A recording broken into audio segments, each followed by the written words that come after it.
that wasn't on. Okay, no, that makes sense because, like, coming from doing DJ and stuff, It's going like, into yeah, the cool. master. Cool. Yeah, easy. No dramas.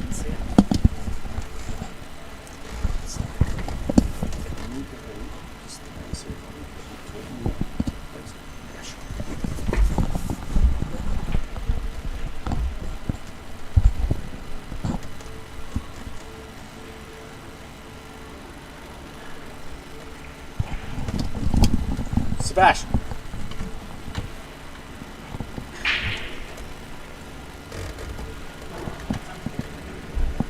No, now I can hear what we were just talking about before.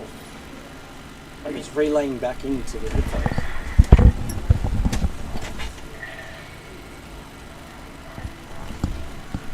It's probably because the video is being played here. Because our live stream was being played. Maybe the speakers not. Hello, I'm really sorry about that. We had a couple of technical issues. It's all sorted now. So welcome to the Lucky 13 cash matches. So on today's matches, we got Ron Kelly, Clint Kappler versus Phillip and David Kelliher. Unfortunately, I've just been talking for the last 10 minutes to absolutely nobody, but now we're back on track. So just sort of quick recap. It's 1-1 now with Ron Kelly and Clint Kappler, and Phillip and David are still in their first frame. They look like they're in a bit of a tactical battle. So this sort of this initiative's sort of been stemmed from basically Ron Kelly wanted to sort of have a couple of match practice races with people, and Daniel Rucci from Pool Shark Coaching sort of piggybacked the idea as an incentive for players to get some more serious match play leading up to we've got like state championships coming up and state trials and some bigger tournaments for the players. So it's a good chance for them to test their skills against each other and also have it televised, live streamed and hopefully commentated, just for a bit more professionalism around it as well. So I hope you enjoyed today's matches. Sebas will be coming on and commentating with me at some point. He's just going around doing a bit more IT work. Okay, so back to the matches now. So Clint's at the table on yellows.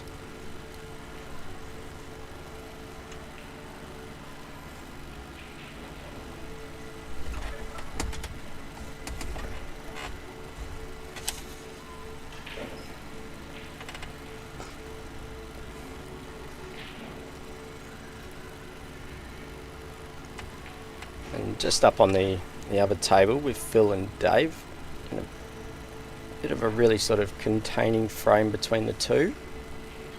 They have played against each other a significant amount of times over the B grade singles comps.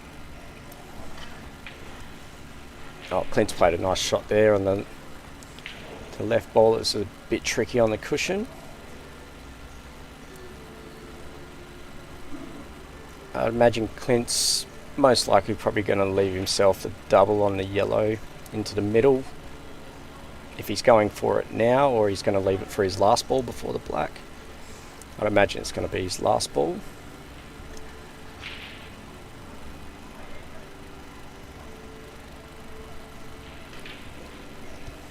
Yeah, and just leave himself a nice sort of simple double. He might have a bit of an angle on it now, but even so, he's probably just going to kick that black towards the top right hand pocket. I'm fortunate enough that both these players, Ron and Clint, I play with them in Super League. Clint's our captain. Oh, okay. Yeah. It's only early days, getting the feel for the table. Table 7's felt's definitely worn quite a bit over the last 12 months. They'd be due for a refelt, seeing as we have the nationals here later in the year, and we've got all the state events coming up.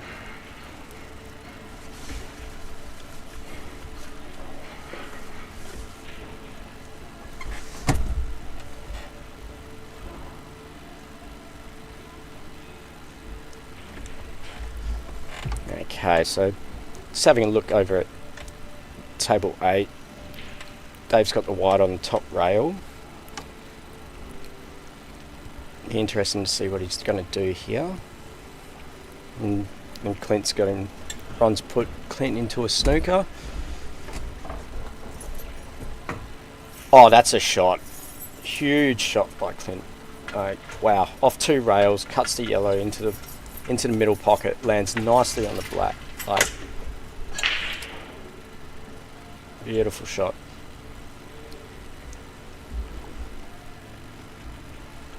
Yeah, and he's finished that one off. Takes the lead 2-1. Massive shot by Clint. Clint's very aggressive player. These guys have definitely met a few times over the years. There was actually one to mention, I think, was Clint. Sorry, I just got Winston in my ear. Everyone knows Winston down at the West Australian 8-Ball Federation. Love all his work. So I think I asked Clint a few questions in regards to sort of what he's done in the past, and there was one year where he actually won the West Coast Open, and that was when it was a double elimination tournament, different to how it's run now with the round robin. And he went through undefeated, and he actually eliminated Ron leading up to the final, and then Ron made his way back in through the losers half, and then Clint pipped him in the final as well. So I'm really looking forward to seeing what the result will be between these two.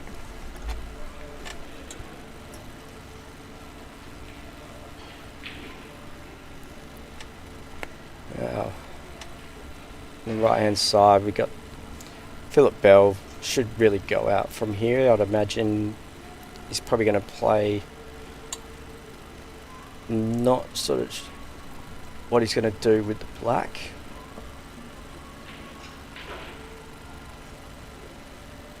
I think he would have liked to have come more, unless he's going for a double into the corner pocket, but I would imagine he probably would have wanted to double it into the middle. Yeah, and he's gone for the face cut, and unfortunately he's sunk the white with that, giving Dave ball in hand.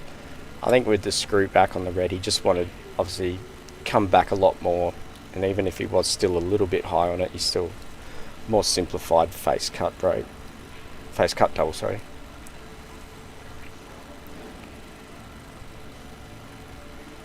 Oh, geez, that was a fine cut. It looked like he wanted to cut that in and develop the yellow that's up on the top right pocket there for Clint. Now Dave should go out here, probably take the higher ball into the bottom pocket and come across, or he's going to go low and then come up. Nice shot, Dave. Either stun off the side cushion and up, or just a screw back, but I'd imagine he's going to stun this. Yeah.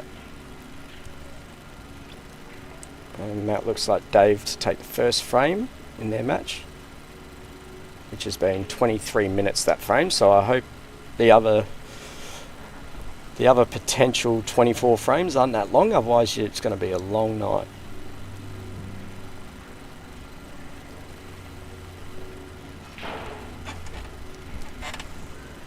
Back over to Clint and Ron's game.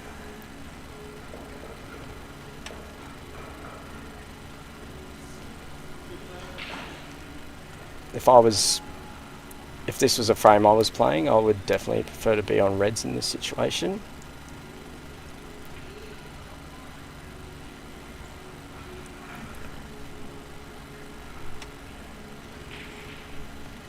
It's a very tricky frame. I can't really see the true angles sort of from watching it here commentating, but I'm interested to see the outcome of this, because it's definitely going to be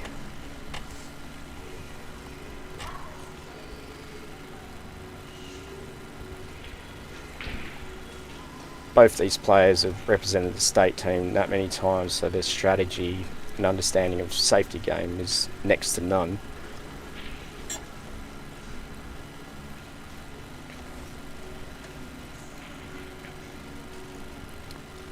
I feel Ron doesn't want to touch this red near the black at all anytime soon.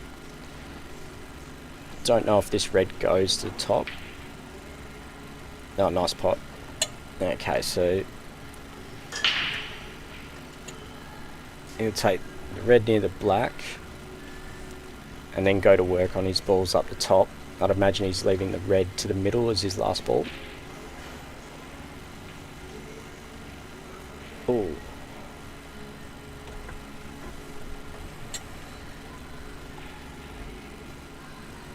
He's still in a commanding spot here, Ron, in this frame. It's going to be hard for Clint to sort of find something to develop that yellow that he's got with the red. So I'd imagine he's probably going to try and find a ball in hand snooker from Ron. But how he's going to get that, I'm not too sure.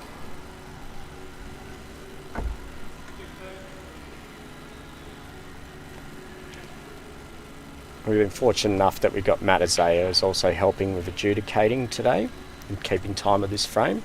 Thanks for his efforts. He's always volunteering his time to adjudicate some of these matches, and he's a great supporter of the West Australian 8-Ball Federation and much appreciated as always.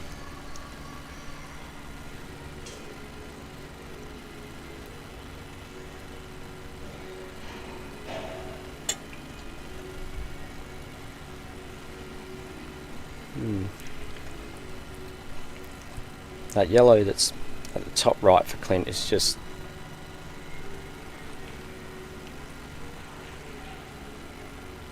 and now okay, so now he's going for the snooker because there's no like connecting shot unless you're going to play like some Hail Mary that sort of comes off a few cushions, develops it. So he's really got to try and contain Ron, I feel. Somehow get himself a ball in hand with the potential of running up and hitting it, or yeah, I'm not really sure with this one.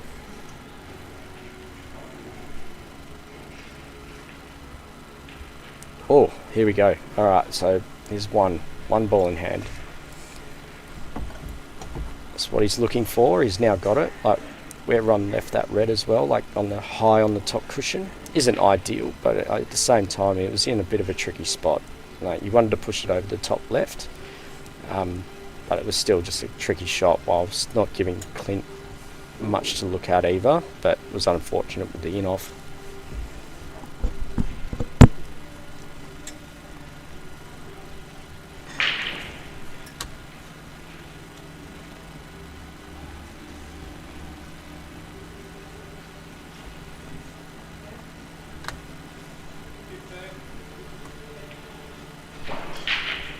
Okay.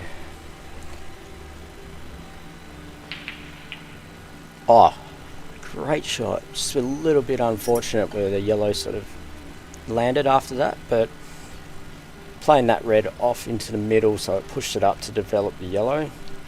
Great thinking. Just a little bit unfortunate with the result. But still at the table. So gets another crack at it.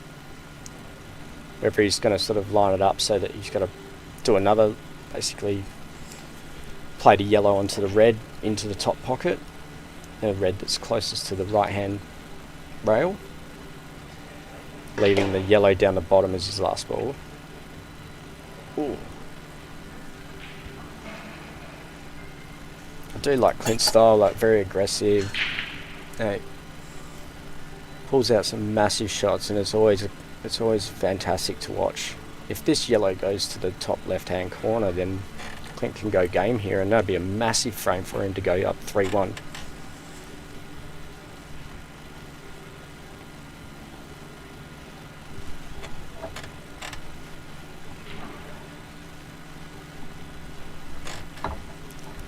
Just having a look. Oh, he's interesting. I wonder what he's doing here.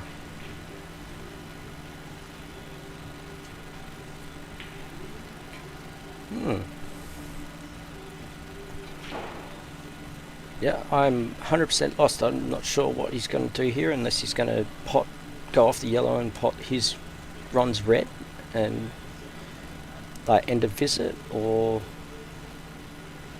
but I can't see what the actual angle is down there.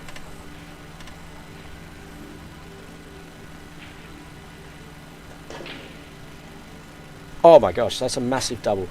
What a shot, Clint. Beautiful. This has been a really tricky frame for Clint, and he's played it really, really well. Some massive shots. Well played.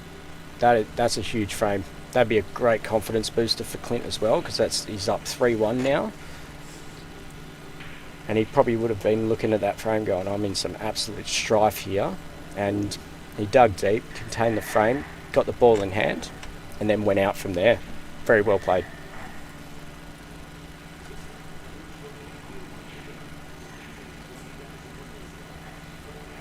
It's good to see Clint back. He went on holidays to Bali there for a bit. Looked like he had an amazing time. He's now been back the last couple of weeks, and both the last 2 weeks in Super League he's gone 4 out of 5. So he's come back strong. Now he's come into this money match as well, and he looks like he's off to a good start. So it's good to see. Well done, Clint.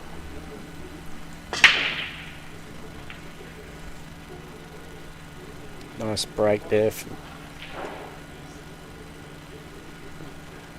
Yeah, one red going there in the bottom pocket.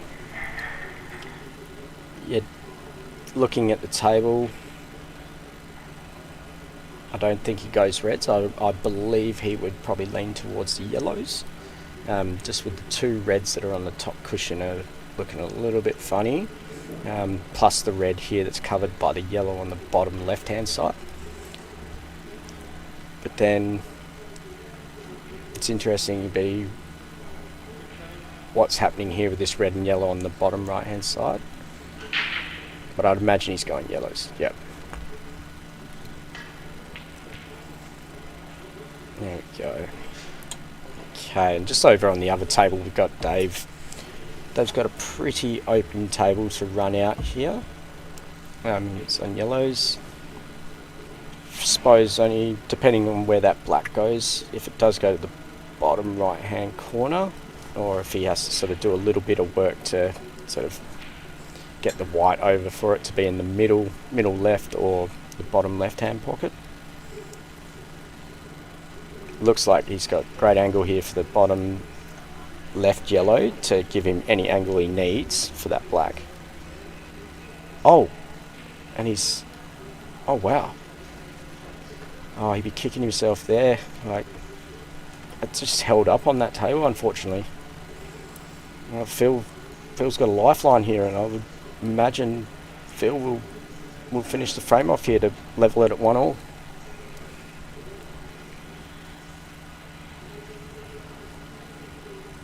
Oh, and he's gone down to Q, and he's touched Dave's yellow. Oh. Super unfortunate there for Phil. But great sportsmanship. Those gentlemen, they're basically adjudicating their own match, so it's really good to see that level of respect for each other and sportsmanship. Back over to Ron and Clint.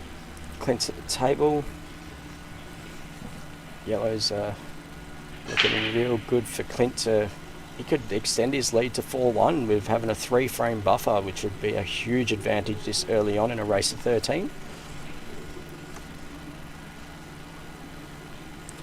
It's great with these long races about how the momentum swings.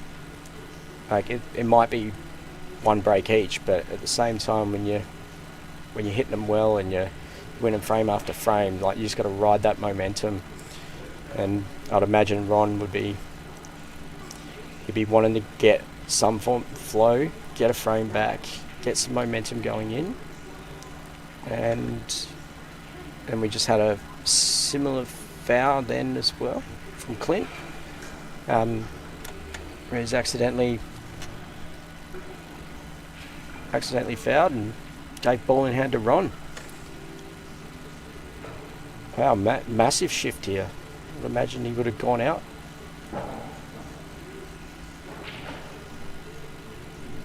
Oh, that's definitely flip this one. Like, Ron would be looking, he really would want to win this frame. He does not want to be looking at any form of like a 3-frame buffer in Clint's favour.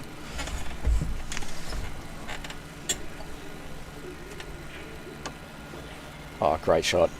That's a nice plant, especially across the top rail.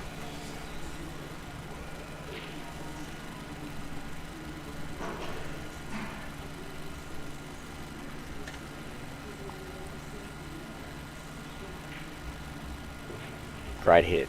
We haven't seen a lot of Ron at the table. It's all been mostly Clint, and from his fantastic play. Looking at Ron, like, very calm, collected, precise when he's walking around the table. A lot of sort of the new generation that are playing pool now. Like, Ron's been on a hiatus for the last 6 years, but his history as a West Australian pool player is definitely renowned. He's very highly regarded, very well respected. He's a great role model for the sport, and he's a fantastic player to watch.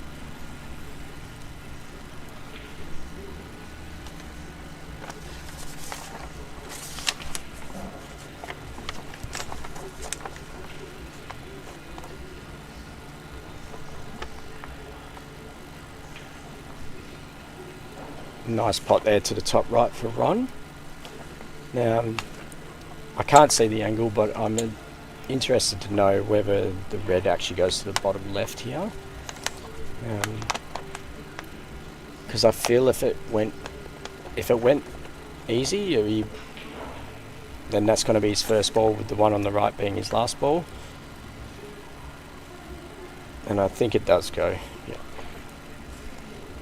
So probably play top off the bottom rail, leaving yourself above the red on the right hand side. Yeah. He's played that really nice.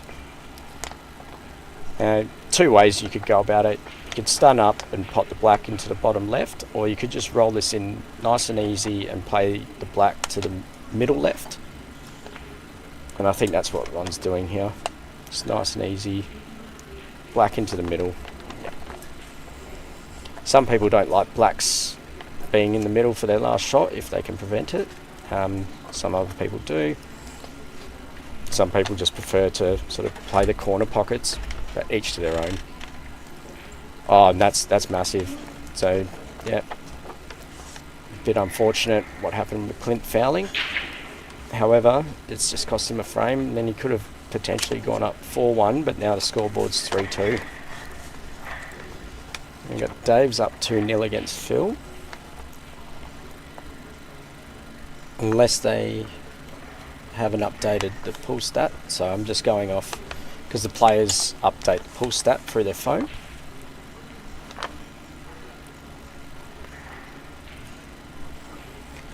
So I hope for my benefit that they are correctly putting it in, because then that helps all the audience understand what the actual scoreline is as well. And run to break here.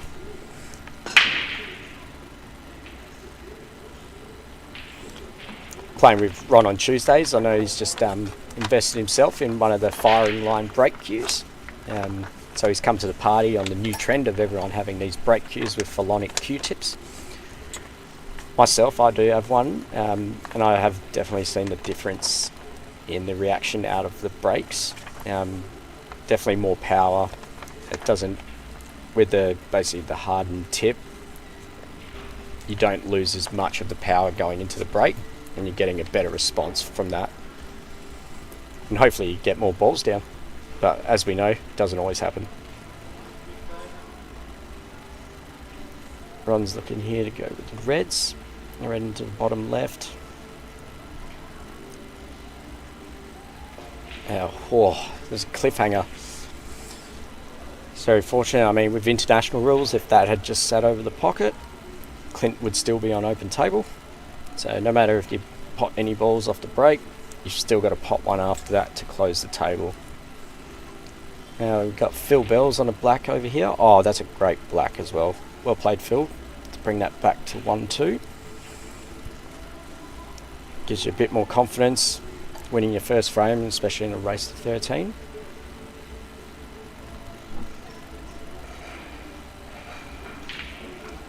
Oh, where's that going? Nice shot there from Ron, playing the plant off that yellow. It's just opening up his reds a bit more in the centre there. It does look a little bit clustered. And he's still a pretty tricky one there with the bottom red that's just to the left of the yellow. I'm not sure sort of what his plan is there, but we'll soon find out. So he's gone middle. Probably pushed it back a little bit too far, although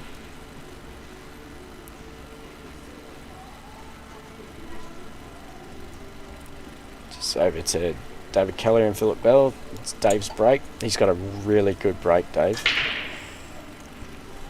It's always sort of like hitting it straight down the centre. On power, the white comes back.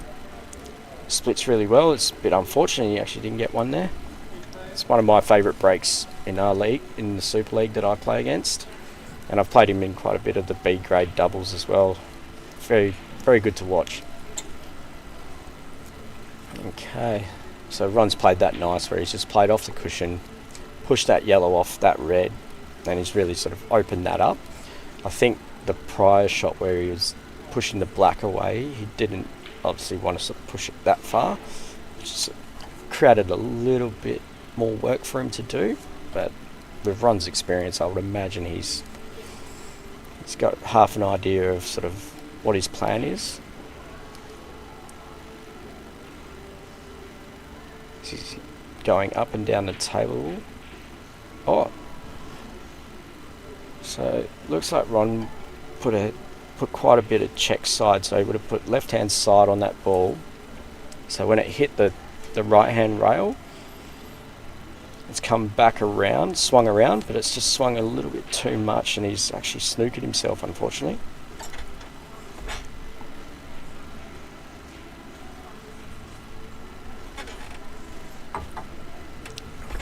Going off the right hand rail. Oh, I think that's worked out pretty nice for Ron there. Coming off that cushion, he's ended up pushing his red onto the black and somehow found the white at the top of the table inside the corner pocket.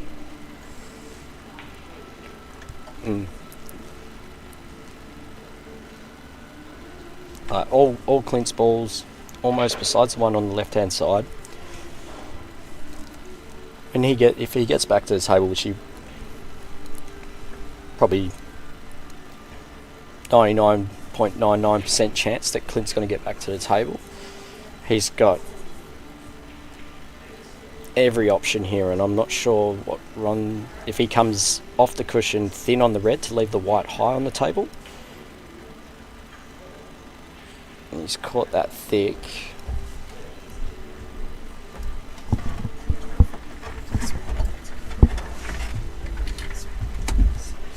Just getting kicked out of the way by Sebas. We got Sebas joining us now, so I don't feel like I'm just talking to myself like a crazy person. So, hey Sebas, how are you, mate? Hey Cal, I'm good. Thanks for coming again and helping me out.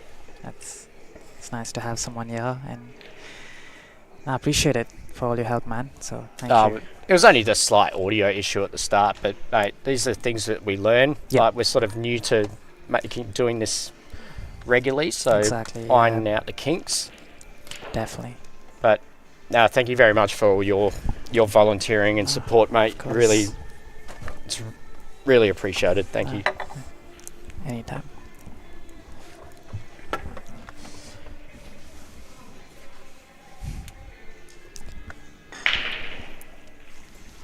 All right, so basically just to catch you up here, mate. So got Clint's up 3-2 against Ron. He had a chance to go 4-1, and just got unlucky and sort of fouled, and like just from, I think he was feathering the ball. I didn't actually see it detailed. Yep. Sorry. And then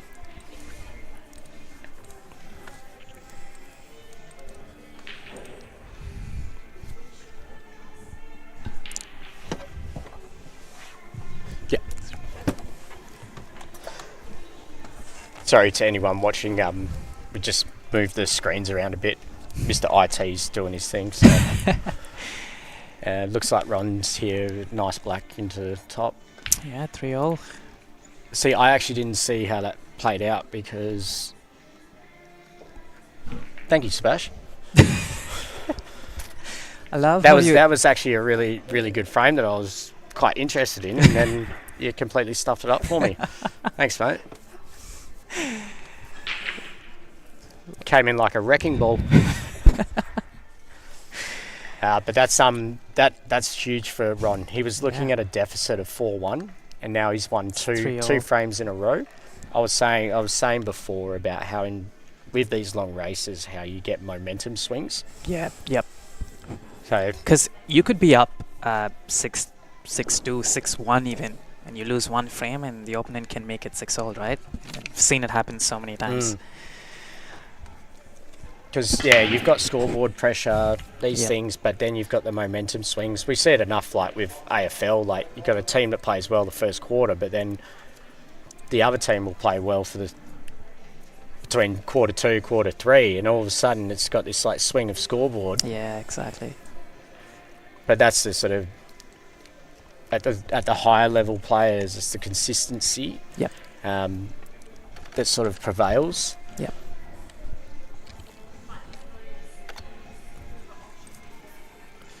But over... Clint's probably just going to play containing safety here. Yeah. Nice shot there from Dave, using the red off the bottom pocket to bring up.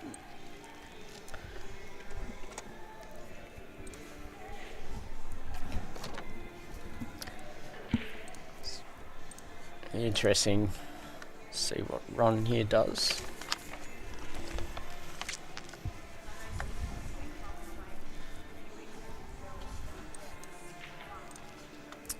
Sorry guys, I'm just making a quick few changes. Just notice that says Super League there, so I'm just going to change that to race to 13, just so everyone knows.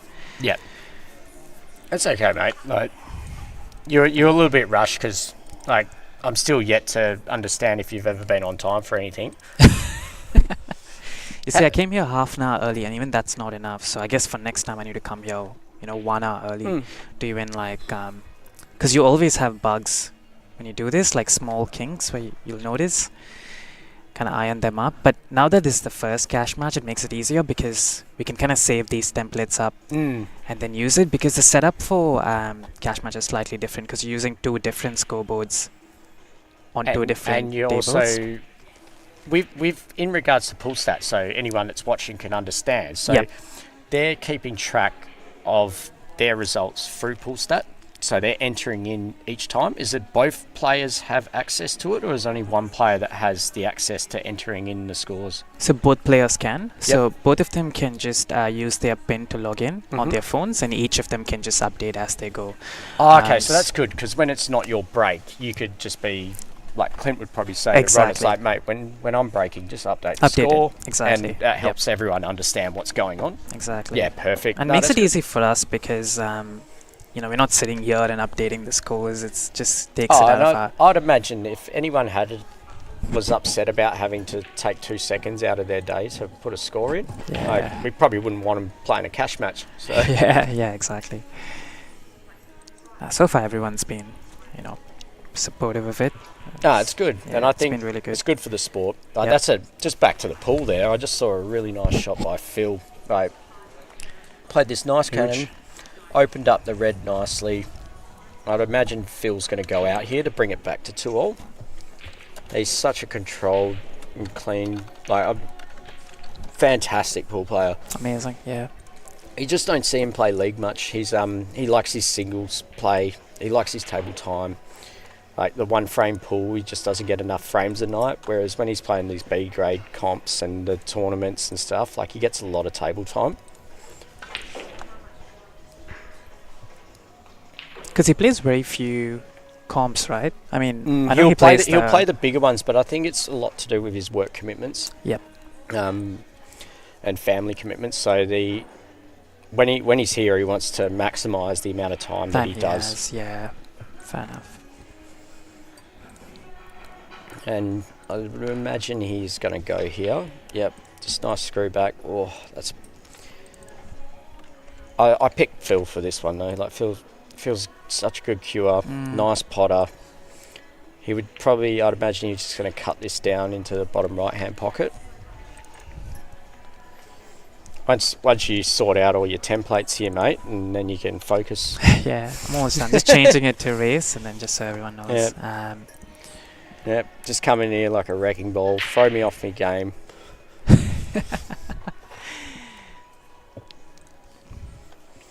Definitely think it would be good, like once Sebas has sort of basically educated me on how to set up all these streams and stuff, is so that he's not responsible for having to be here for every time you want a commentator. Any sort of tournament organisers can sort of hit me up. I'm more than happy to assist. Start getting a few more different players on commentating, because I guarantee people will get sick of hearing my voice more than even when it's league nights. But I think having different players come on and share their views of how matches are being played would be really good for us. And realistically, it's pretty simple. Like, you come on, talk pool. We talk pool every day. With our teammates, with each other, through our group chats. Just be confident, get on and have a chat. 100%. Yeah. The more the people, the better, right? Now back to Ron and Clint here at 3-all. Got Ron's red on the side cushions. Interesting. I'm interested. What's he doing with this one? Okay, so he's going to leave himself a double. Sebas, you keep moving screens. I was like, why'd you call my name? And then yeah, because you blocked it again. All right, so Ron, I think, I can't really see the angle, but I imagine he's going to face cut double this one back to the right hand middle pocket. Yeah. Oh, that's a great double. Oh, stay away. Oh. I don't know if that black goes to that corner pocket. I think he wanted to come past and just play the black into the left hand middle, but I can't see what the angle is.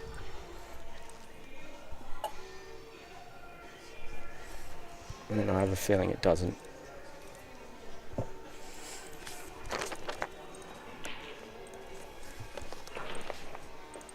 Yeah, I think Ron's going for the double to the bottom right hand pocket. That's a huge black from Ron. Massive black. Like, he's just gone on a 3-frame trot here. Wow. Like, from Clint almost being up 4-1, that one foul has now cost him 3 frames in a row. And both of these players can when they've got momentum, they'll use that confidence and momentum into their ability, and they'll apply that pressure to their opponent. And this is exactly what Ron's doing now. So, I like playing with Ron. I've always sort of asked about his past and results and stuff, because Ron's been around a long time.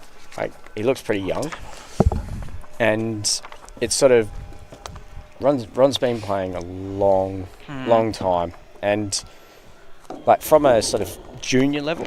So he's been 4 times WA junior champion. So from a young age, won a few junior titles, and he's also been twice he's won the Australian junior title, which is pretty big. Like, pretty sure he went over to Worlds as a junior. Not really sort of sure how he did over there in juniors, but essentially that's a little bit of background in his junior stuff. So definitely one of the proteges that came up from his younger years. Similar to Clint as well. Like Clint, I played with Clint in juniors because we were both the same age. I was a bit more snooker based than Clint was, but being the same age. Clint was also one of the youngest ever players to make a state team. Oh, wow. Yeah. So at that time, there was also Justin Sage, Yep. who was just like a phenomenon. And it was basically, I think I'm pretty sure like all those guys sort of worked at Pot Black Hillary's at the time. Like Ron was working there, Justin was, Clint was also working there, and like it's sort of they're all like a sort of bit of a like a crew.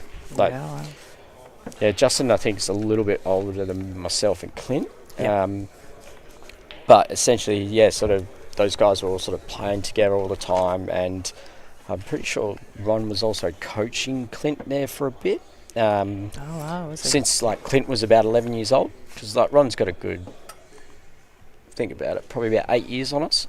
Oh, wow. Yeah, so like Clint was lucky enough to have like those brains of like Ron helping him out with his pool. They've been great mates for a long time. But the year I think it was, one of the youngest when he was 16 years old to make the state team. That's huge. No, that is huge. 16 years old. Wow.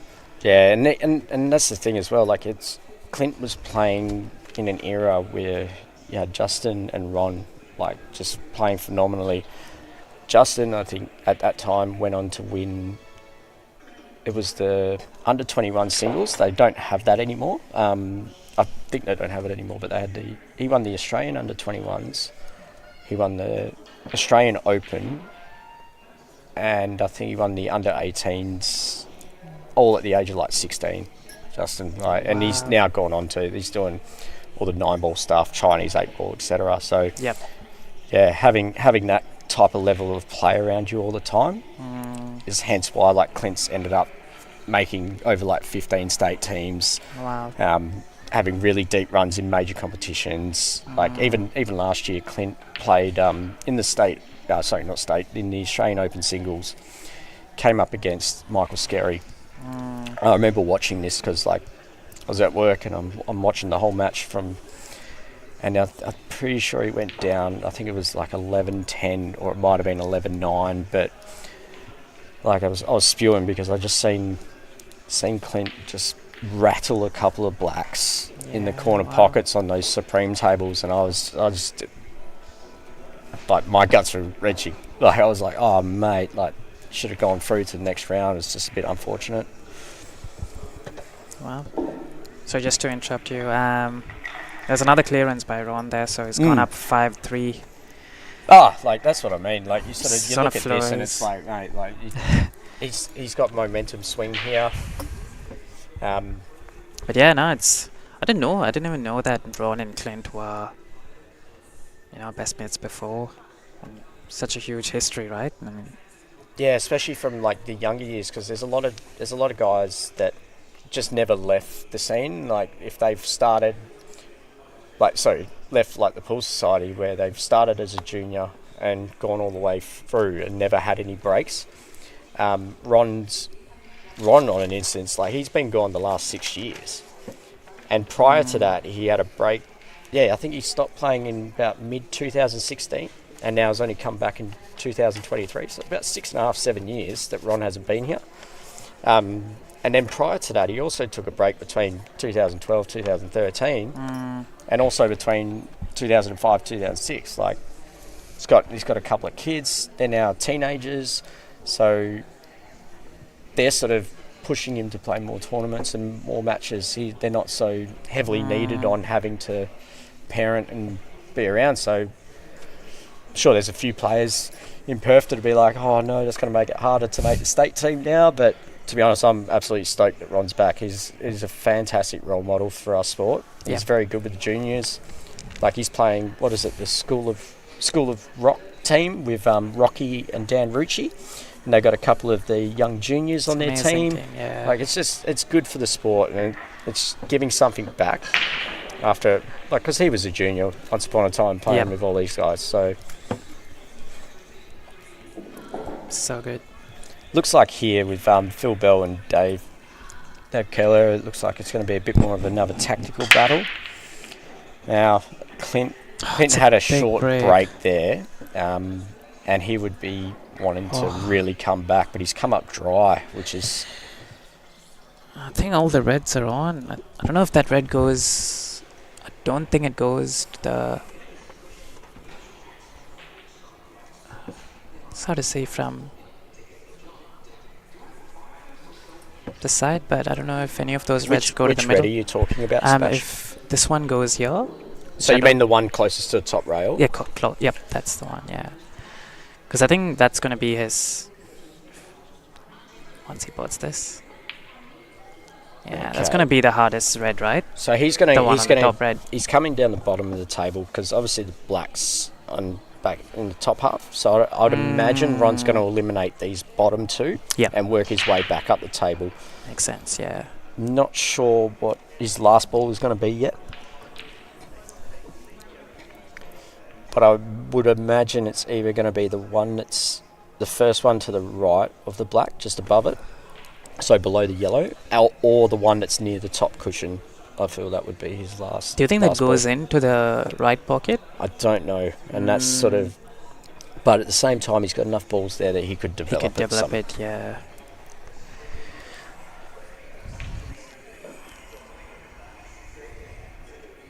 Oh, I think he's actually going to take the. I think it's doing it now. I don't know if he has the angle to... Yeah, he might have it now, where he might actually play the one that's the red below it. Yep. If he plays that with a little bit of top, I was going to say... opens it up, and then roll he's it. still got the two balls, Two balls, here, yeah. which I'd. Oh no, okay. It's not... All right. See, I can't see the angle correctly to understand it. Oh, he's played it that way. Okay. It's a good... It's an interesting one I'm curious to see how it because goes, yeah. in the moment you start canning into balls and moving things around, things can go terribly wrong, especially if you've got a ball that's also in a bit of an awkward situation. But at the same time, I can't see the table correctly to make any formal, realistic judgment on that. It is hard, yeah. I think once we get overhead cameras, it'll make our lives a bit easier. Oh, mate, the only thing missing is the kitchen sink by the sounds of it. Maybe that red does go. If it does go into the top right, then Ron's actually just fallen a bit short here and made it a bit difficult. So, because he would have wanted to be not high, not low on the red, but something to give him a little bit of angle so he could have come off the right-hand cushion or even sort of semi-straight and leave himself an angle for the black. Let's see what he does here.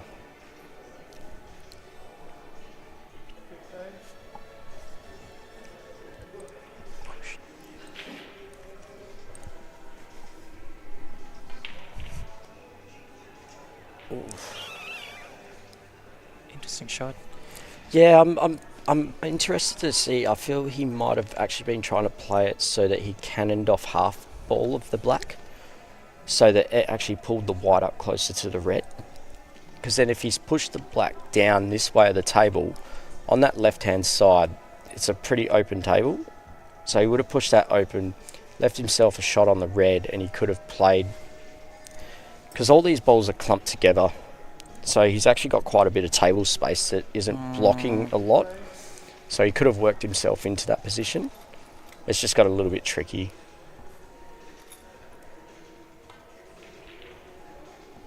Yeah, it's a hard shot. Yeah, and it But he's just sort of... But the brain's there, and I can see sort of what he was doing. Now I can see after he's played it, like I thought, like this is my pool brain isn't on that level, and this is why like Ron's been an Australian champion, winner in 2003, like all those years ago, like. 'Cause Ron's also represented the Australia team quite a substantial amount of times, or at least made the team, but only travelled a couple of times. Because that's a big trek. Like when you make the Australia team, you got to fork out all this money, take time off work, fly all the way over the UK, but at the same time you're representing your country. So the pride that you'd have from that experience.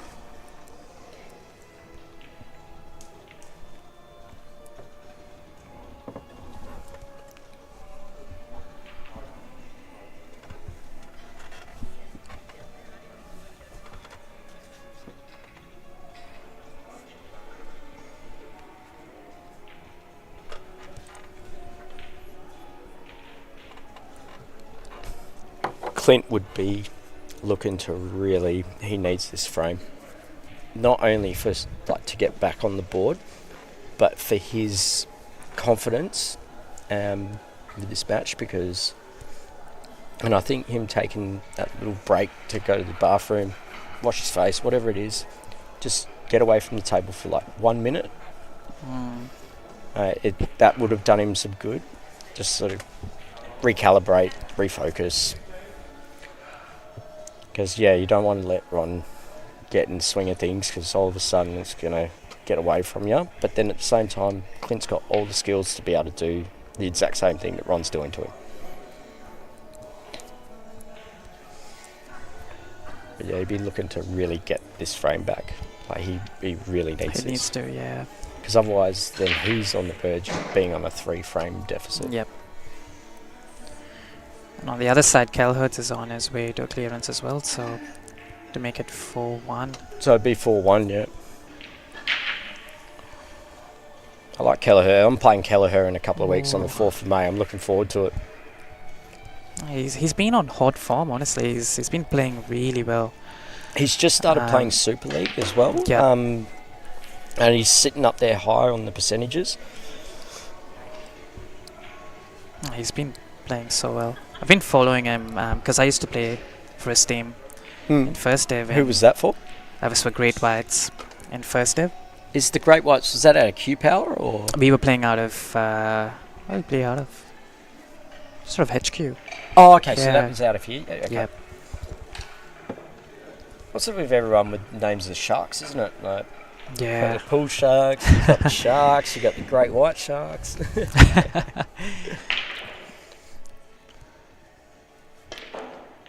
Oh, let's just bounce straight back out and just basically gave Ron a gimme. That's unfortunate. Like that. Wow. That I put that up in the same aspect of when you go in off on a black. It's like they haven't won the frame. You lost the frame. Like, you've done everything you can, and then actually, to be honest, when you pot a ball and it comes back out, that's even worse. Especially when it costs you a frame to go down 6-3. Yeah, That's it's shocking. huge. It's huge. See, we played Pool Sharks, Ron Kelly, Clint, and that. We played on the 2 new tables on Tuesday night, and I let the guys know, because I played a little bit on them, that they're brand new tables. Cushions bounce really nice. The felt's a bit slower than these two, because these are a bit worn, but the middle pockets are cut really weird. So Manda was talking to me about it, and he's like, mate, be careful of the middle pockets. So I got down early and was having a bit of a practice. Yeah, you've got to be very careful how hard you're hitting it on the 2 new tables, on table 9 and 10. But these middle pockets on these tables normally take pretty well. That was just really unfortunate. Whether there could have been, I don't know how many balls were in that left-hand side pocket. That could have been a case. He might have punched it in and there was a ball, like it could have been 3 or 4 balls in there, and it's just popped back out. Yep. But essentially, yeah, you sort of little trick when you're around the table. If you've got a pocket that's full of lots of balls, it's probably not ideal to hit it hard. Or if you are going to hit a ball hard into a pocket, check how many balls are in there. And if there's lots in there, just ask the adjudicator, or just tell your opponent you're going to take a few out and put it into another pocket. And just eliminates any chance that something could bounce out. Definitely. Because you see it happen, I mean, not often, but you're right. I guess times when there's too many balls in the pocket, or... It could be that, but Yeah. at the same time, you eliminate any chance of something like that happening. Yeah. I had a situation where it almost happened the other night, and I just didn't look at the pocket. But either way. But anyway, so Clint's back at the table. He's going to go yellow. He's going to screw back across the table. Yeah. Oh, he was definitely hoping to basically screw off that yellow to the top right, and then cannon his yellow over that red and pot it, because then he's still at the table. Now he's got a bit more work to do. I feel this at times as well. When you're firing and you're confident and you've got a bit of momentum, those shots would come off more naturally. Because he's a little bit under pressure now, he probably, not saying that he's played it stiff or anything, but it's just not flowing as well. Let's see, he's going to play across the table, pot that. That's a great shot. What a Clint. shot. That's a What massive a shot. That would be a huge booster. But essentially, one good shot out of a frame. Clint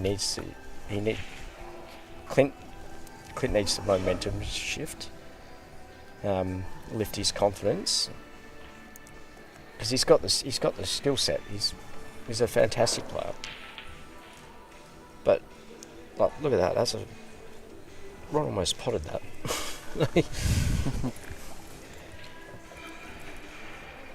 But even you sort of.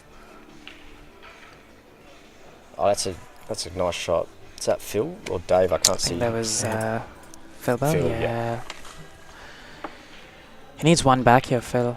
Oh. Yeah. Might be because he's not playing on his favourite table. Phil loves to play on table 7. He's renowned for it. He absolutely loves the table. But yeah, it seems to. Phil's not really on his game today. Yeah, he's not on his 100%. It's a good chance for Kelliher to go 5-1 up. And having that 4-frame buffer is massive. I'm not sure how. Do you have any idea how the other frames are going down the other end on table 9 and 10? So we've got Daniel Rucci and Andrew Liu playing, and we've got Marchi versus Dave Schneider.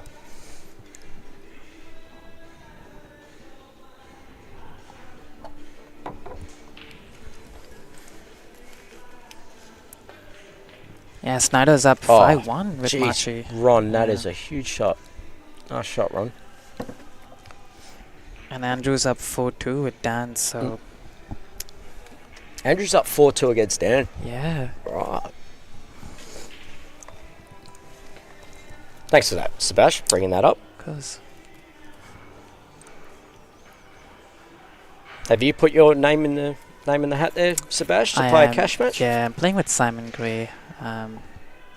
It's a couple of weeks away though, because I'm traveling next month. So Are you getting a start with that, or is that from scratch? just from scratch. Yeah. So I probably get flogged, but it's okay. I'll learn from it. So it's okay. I just wanna, I just wanna sit and observe all the shots and yeah, I'm not. I'll be watching, mate. Maybe I'll commentate it for you. Better support me, Callum. I'll support you, mate. I always support you. All right, so what's going on here with Ron? It's an interesting frame here, because when Clint played across the table and put that yellow over the pocket, it really took a bit of control away from Ron. But does he go off the side cushion? Yeah. Oh. Yeah. Oh. So he would have been going off the side to hit the yellow or the red to pot it, and it would have opened it up.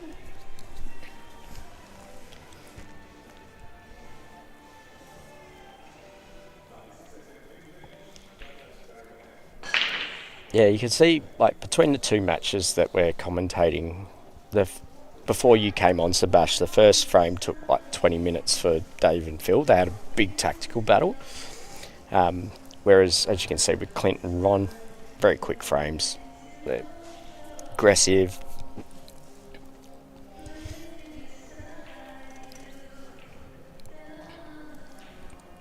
And there's Phil just trying to contain Dave a little bit there. Bring his yellow into play and just make it a little bit more difficult shot for Dave.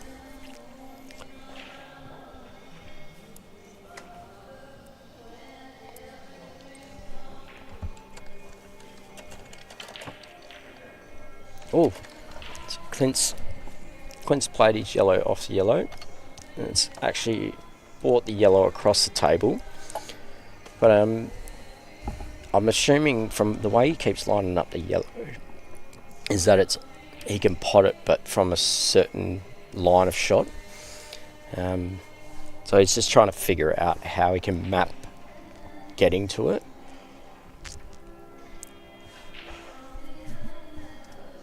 And then comes down for the 2 to finish. This is the shot. I feel from the way he keeps lining up is that he's going to play it quite soft, so that whether he's got a bit of spin on it to sort of pull it into the pocket. So, you know, like when you're playing like a rail shot and you use check side against it, so it spins into the corner. Like maybe he's going to be doing something along those lines. Oh, great shot, What Clint. a shot. Yeah, Clint needs this. So What a shot. I feel he's just going to stun, just like a nice soft stun off the yellow above the yellow onto the bottom rail. Nothing too fancy, just simple. Yep. Well, okay. Off 2 cushions, but either way, he's got the result he wants. I think he's landed a bit straight. I think he's just kind of smirked. So I feel it's sort of, if you caught that a little bit too thin at that pace, you open yourself up to a bit more variance in your shot, versus if you just cue it naturally, not probably like 60%, or that's good. he's That's got a bit lucky. He's there. played that. It's a bit of a gamble, but I think he'll be happy with that. But I don't feel he was playing to cannon the black. He was just playing to stun it up and have the black go in the same pocket. Either way, he's got the result. He needs that. That's a massive confidence booster. I feel he just got a little bit fortunate with the cannon. Like, he was not... The shot he's playing is not to cannon the black, because you don't want to disrupt that. But fantastic shot, and well done to him. He needs that. That's a good confidence booster. He played it really well from the start of the frame, though. As you can see, when he... From the outright, his goal was, I want to get this yellow over the pocket where Ron's red was at the top left. And even when he missed that, he then played across the table to the white to put that yellow over there, because he knows how powerful having that ball that close to the red over that pocket is going to be. And then he contained Ron, got his opportunity. Like, Ron was a little bit unfortunate to sort of play up the table and miss that. But essentially, well played to Clint in that frame.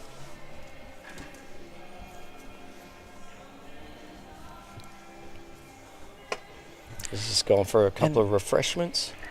The Q power, Clint has so much Q power as well. I've noticed that he can really make the ball travel. Have you seen those 20-inch pythons that he's got? Which one? His muscles, mate. Like, Clint's got his own concreting business. Like, he's good queuing. He's got good power. He's got a really good break as well. Anything go down? Oh, nice red there to the bottom left. Oh, look at this. This is unfortunate. Like, you pot a red, but you can't pot. There's nothing on now, or for a red anyway. Like, it's just the unfortunate thing about international rules. I feel they need to revise that rule, because you could technically pot 6 balls off the break, all reds, and be snookered on a red, and you can't close the table. You've got to then shoot for a yellow. Yep. I'd like to see them revisit that rule and close it. And the only other one I would sort of recommend they adjust is when you're snookered, not having to hit a cushion after contact. Yep. So similar to the old rule with total. Yep. It's just like, if you're snookered, you call like total or whatever they want to call it. They'll probably call it some other fancy name like they have with some of the other shots. Yep. And then just means you don't have to cut off a cushion, smash everything open. No, I agree with that. I think the first one, though, having to not choose a color, I think that's debatable, because I know, yeah, you can put 6 reds and not have a red, but you can always, as what Clint did here, just keep playing safe and not give the opponent the red as well.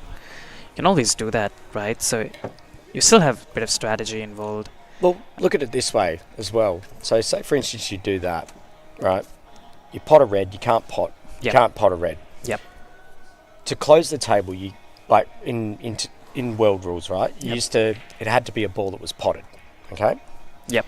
But if I went for the other ball, then it was still open table. That's right. Yes. So why not have it as if you're snookered and you can't hit the red or whatever that you wanted to go for, but you could oh, that's what a a huge shot. huge shot, Ron. I see where you're coming from, but it just yeah. Me personally, I feel like if you potted a couple of reds and you've just come up weird with the white, you should be able to close it on that ball. But when I say that, you're closing it, you pick reds, you've then got to try and get out of that snooker. So it's still an advantage to the opponent if you pick a ball that you've snookered yourself on. I know, the opinions vary, and that's the beauty about pool.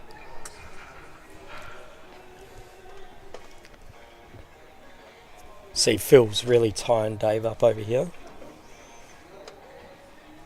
Dave, with his aggressive nature, I'd imagine he's going to go off this left rail, try and pot this red. Yep. I played him a couple of weeks ago and I left him on a really tough snooker and he tried to like double it somewhere and he almost got it and I was like, whoa, okay, I didn't realise you're that aggressive. And this should be Phil's game to win here. I think pretty much everything's open, so you can. He'd probably play this one in the top And with then a the bit of top. check side. Oh no, he's coming back out Oh, for it. Okay. Oh, I see what so he's come across the table off two cushions. Now he's going to play this one, leave him on the top rail. See, I like this as well because we see different styles of play. You got people that don't want to move the white too much. Then you have players that don't mind going off a couple of rails. How do you play, Sebas? Do you like to run the white? Do you like to sort of? I used to play snooker before, so I'm so used to running the white and kind of playing it slowly. Yeah, that's just how I generally play. But the more I watch, like these guys play it, So this is like, just what I was saying, like that's interesting. Because I feel like he was trying to play that for that yellow to be in the top left-hand corner, but then it's just run a little bit. He's doing a bit of work now. He's have to go up and down the table. Oh. Yeah, this is not the Phil I'm used to sort of watching. He's normally a lot more. Yeah, it's interesting. He's still. Oh, bank him to like. I feel Ron's going to go out from here. When we switch back over to table 7 here with Ron and Clint, like Dave should go out from there. Like, yeah, nice pot, Dave. Leaves himself a nice Great simple black pot. to the bottom right. What a pot. Not simple, but like I'd bet $50 100 times on Dave to make that black. That's a great shot.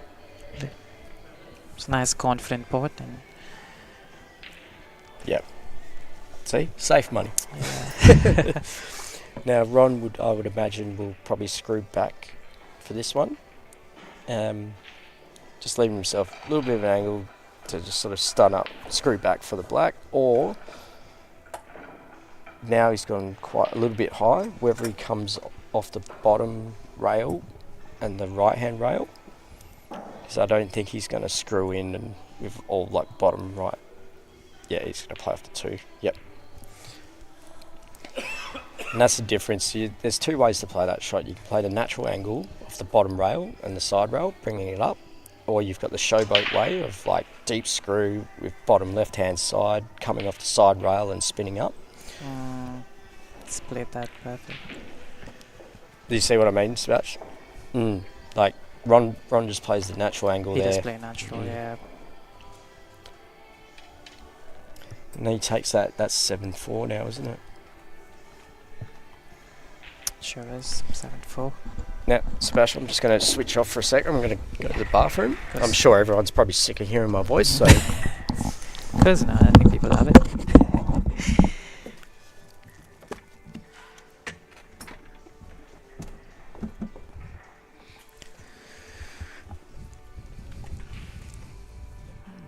Oh.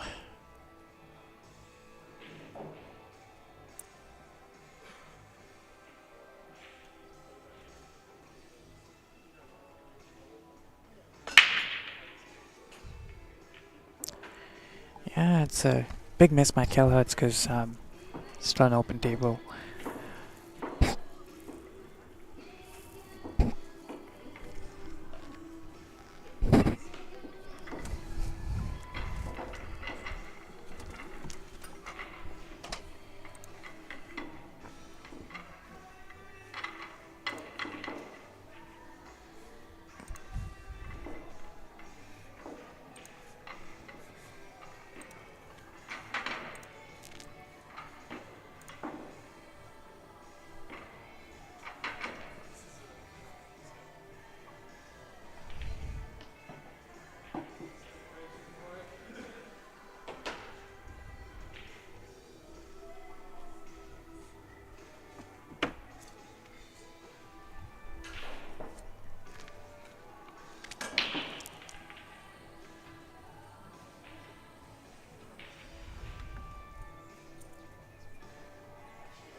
Oh.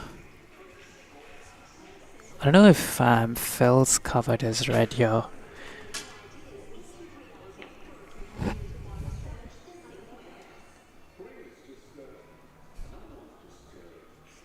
I think he'll play this. Oh, maybe not. And Clint is on his way to clearance on the other side. I think he's gonna play, the red in the center, and then the red on the bottom right, and then the red on the bottom left. And then he'll play he'll leave the one in the center to the end.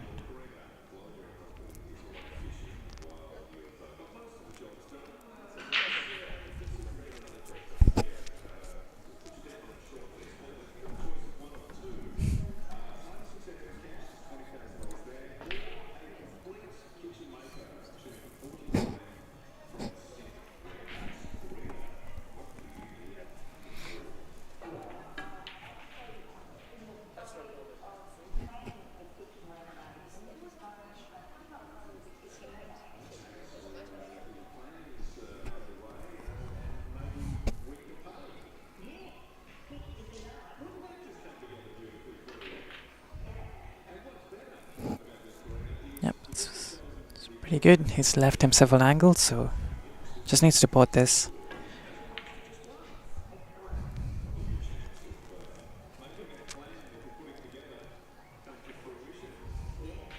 Yeah, great shot.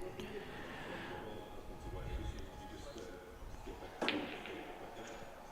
think he'll try to screw this red. You can either play it as a screw and take the black on the right middle,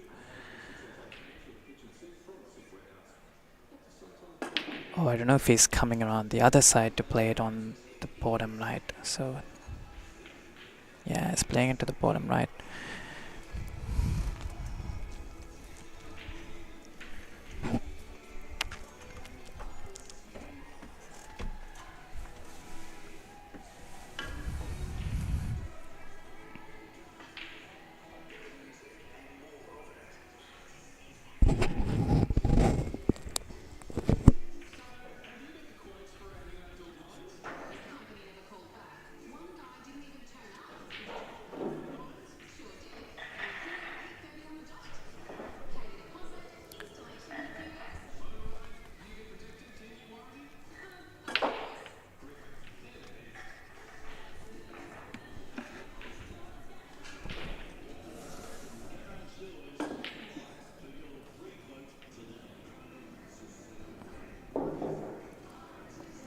That's an important frame for Clint, so he's still keeping himself in the loop.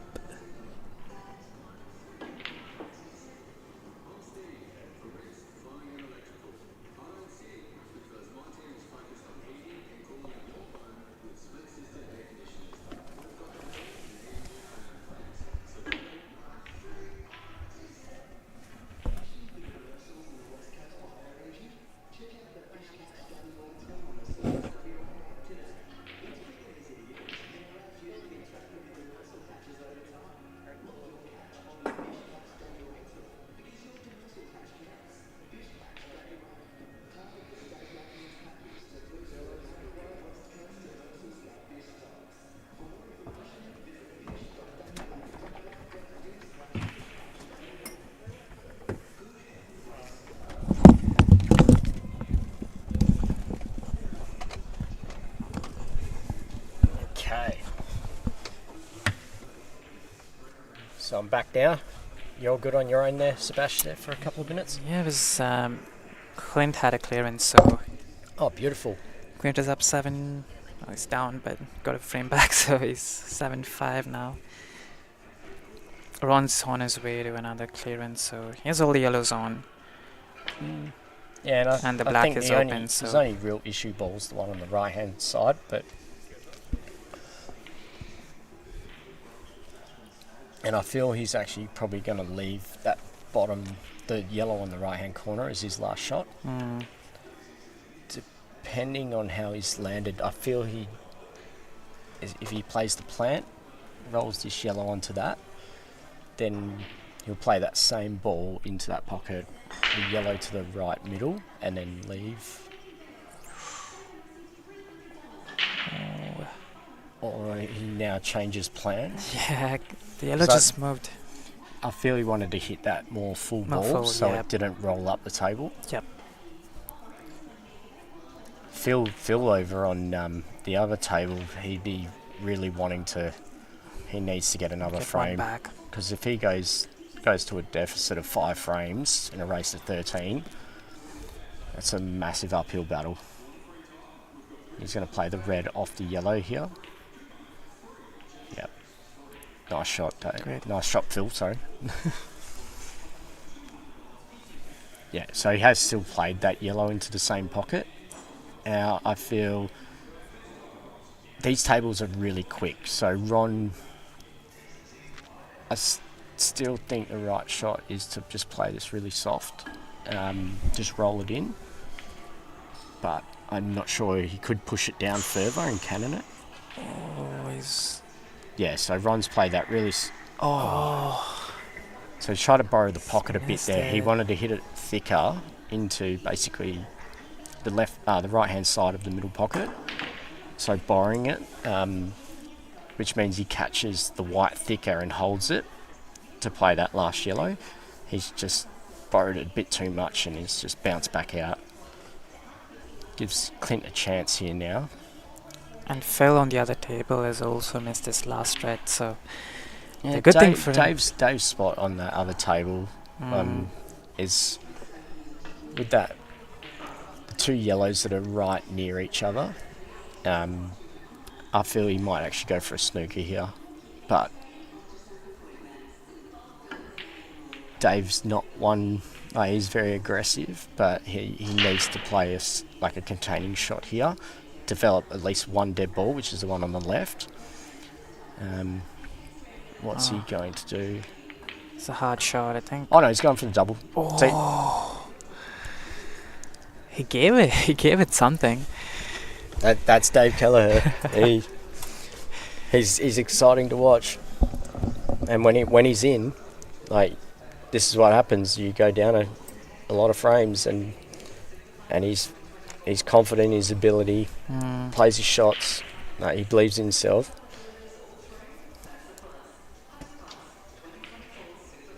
Oh, it's running. Oh, it just feels I feel he's not in his zone today. I'd still back Phil to make this black, but it's When you're 5-1 down, like you a definitely your hard confidence blacks. is gone. Oh, he's gone Yeah. for the double as well. Oh, he's made Got a it. beautiful double. Great shot. He's a great doubler, Phil. And being 5-1 down and going for a double into the bottom right-hand pocket, he backs his ability 100. Like, that's a huge shot to be making in that spot. Good on him. You get that? Because I suppose he's playing it at a pace where if it doesn't pot, he's probably going to cover the pocket anyway. So there's a good percentage margin there for him as well. Now, what's Clint going to do over here?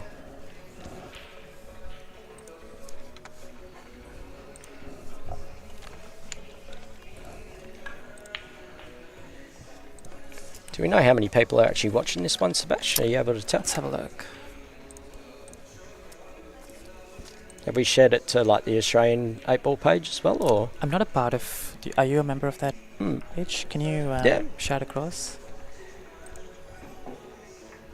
132 people watching live. That's good. Oh, Clint's a bit thin here. Yeah, Mashi says it's great to see a player like Ron back playing again. I It can is, see I think. Marshy's comment. Oh, I thought you meant Marshy. I was Ah. like, oh, he's meant to be playing a match. Multitasking. That's true. I think everyone's happy to see him back, right? See Ron play.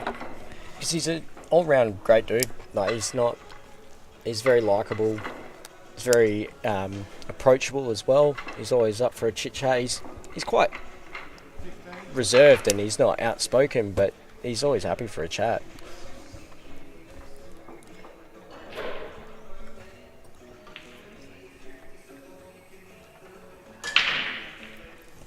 I like that shot from Clint. It's a great shot.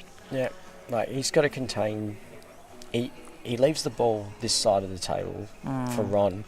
So even if Ron wanted to go and double the yellow into that pocket, into the left middle. I think you can snooker him behind this. Yeah, yellow, no, right? he's going to. But I see what you mean. He's going to play a containing shot, but Clint's getting himself back at the table again because he's blocked the top pocket from Clint being able to, from Ron being able to pot that, and making it so that he won't go for a pot now. But Yeah, I thought the only thing with that shot was, he could snooker him behind that yellow. and that's the thing as well, because Clint's got to back himself that he's going to get out of this shot. Yep. But yeah. at the same time, I don't think he wanted to sort of finish where the white landed. Probably wasn't. Clint was in a tough spot of like where to play that safety from, but essentially you need to make it so that Ron can't pot that and get onto the next ball. Is he going for the one up the top? Yep.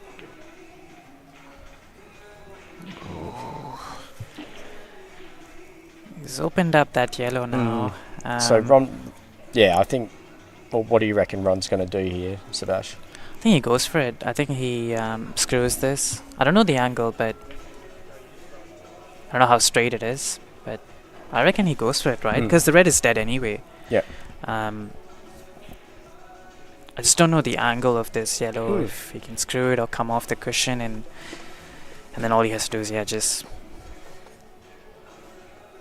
pot that last red. But there's no pressure here because it's two reds. Looks like he's hitting it with top. These middle These pockets middle are not. pockets, They're not. They're not forgiving. They're not. They're definitely He must not. have. Ron must have had a bit of a weird angle because Yeah. the way I looked at it, if you were like semi-straight or just a little bit off to the left-hand side of that yellow, you would sort of screw it back and play the long yellow. But obviously the angle's a bit funnier, and It's he wanted to not there. get closer to the yellow by playing the top with the top spin. But essentially, even by playing that shot, I think it's a higher percentage because it gets him close to the yellow, and even if he misses, he's still good against Clint. Clint's got a that'd have been. I think like looking at that, he hasn't left him on that yellow to the bottom left. Yeah, I think you're right. So if that's the case, I feel Ron's going to play... The double? No, I don't think he plays the double. I think he plays the right-hand side of the yellow, brings that back out in the middle of the table, and snookers Clint on the red on the left-hand rail, leaving Clint... Oh, it goes. Oh, disregard.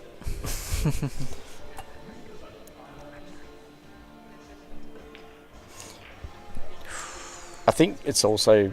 Because Ron's... he's... Oh, I always joke and make fun of him, like, oh, you get slow, but it's sort of...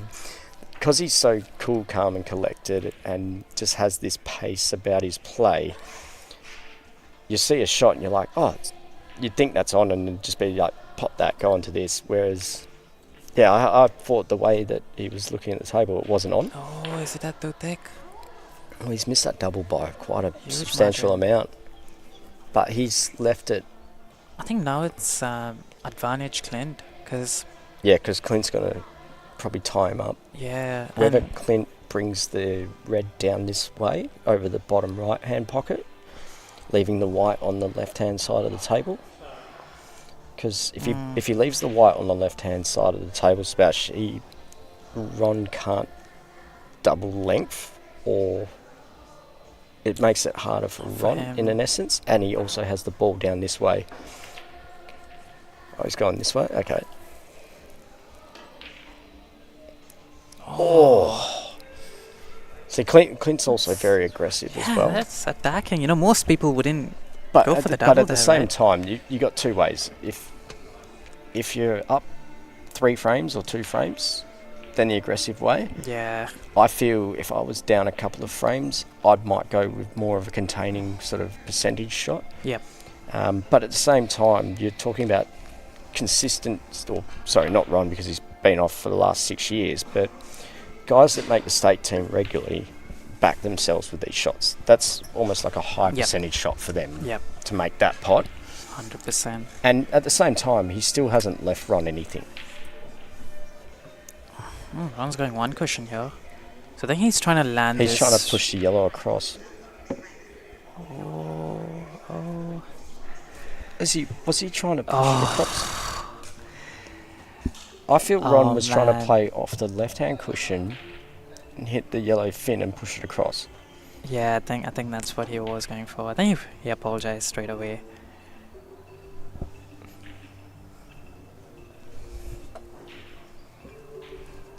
I mean, surely I think he has to play safe here, right? Or do you reckon he's gonna go for it?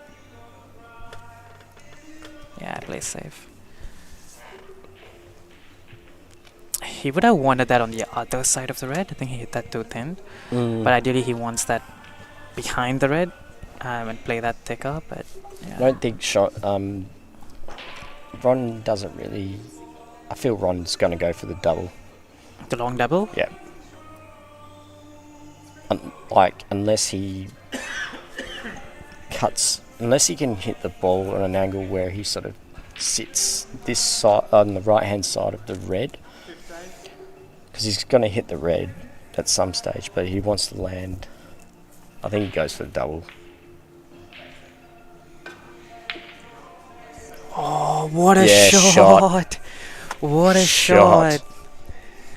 That's an incredible shot. Because he's What a he's shot. also got the bigger pocket there with the red sitting over it. Yep. You catch that half, like an eighth of the ball, you cut it quarter, etc. Like you just... Oh, massive. What a finish. And then he extends that lead to 8-5 now. Like, well played, Ron. Now, who's on the black here? Is that Dave or is it Phil on the other table? There's Dave. Oh, oh, geez, your guts would be going a little bit there. You'd be like a sinking feeling, like oh, and then just this sigh of relief, like a weight off your shoulders. I was meant to share that to the Let's go.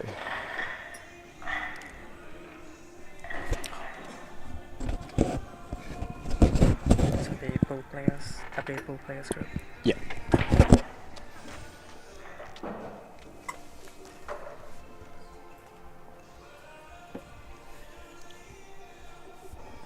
I see we've got a tournament coming up while we've got a break between the frames. Darren Janetz is organising our Anzac Day double elimination. First 32 players to nominate. It's a double elimination handicap tournament.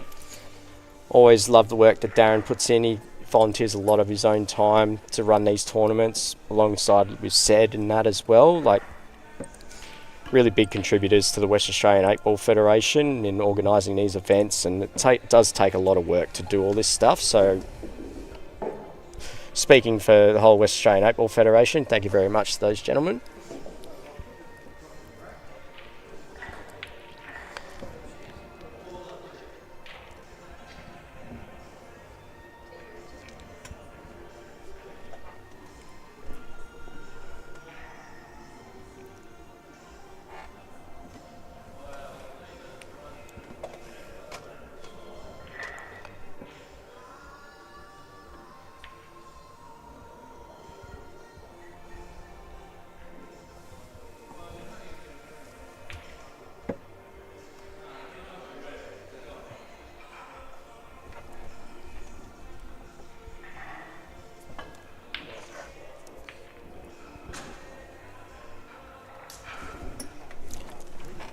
And we have our fearless leader here, Terry Green. We love all his work and all his volunteering that he does down here as well.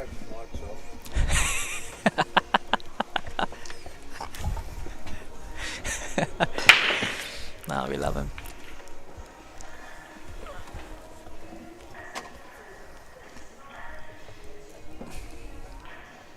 Honestly though, people like him, Winston, just coming in every day and just setting everything up, helping people in the bar. They've kind of, put their life towards the game, which is huge respect.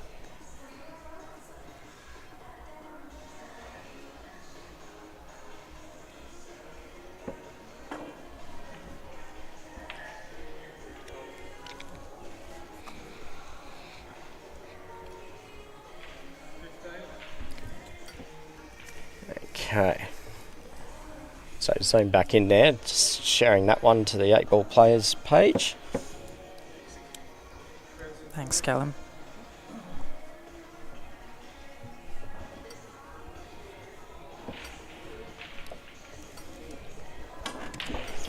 We'd like to see some of the Eastern States boys come over, and girls. I know they don't like travelling, just like most of their footy teams don't like travelling, so I'm sure if there was a decent enough prize pool or a head-to-head, someone would come over. But it always seems to be, we're always travelling for them. Nothing changes.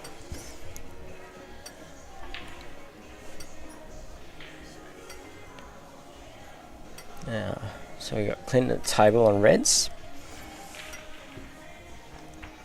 This would be a good one for Clint. If he can clear up here, bring the score back to 8-6. Everything's pretty in the open.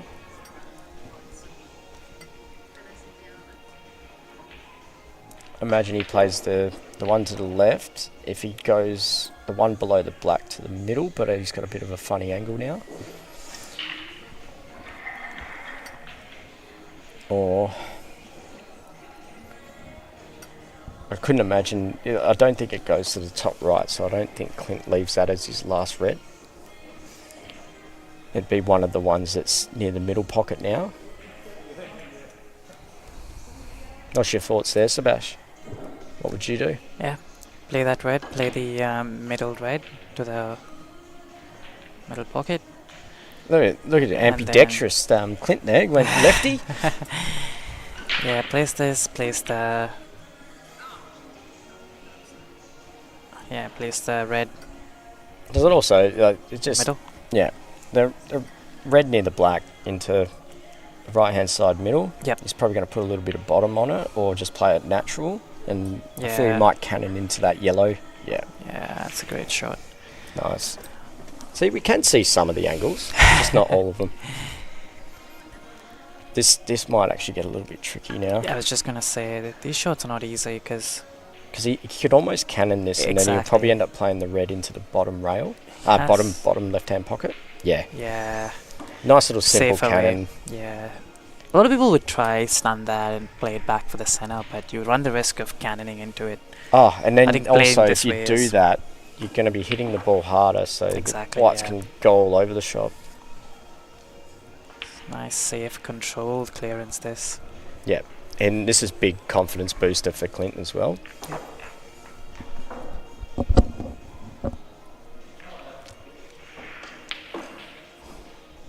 Nice. He needs that. No, that's good for him. Bring it back to 8-6.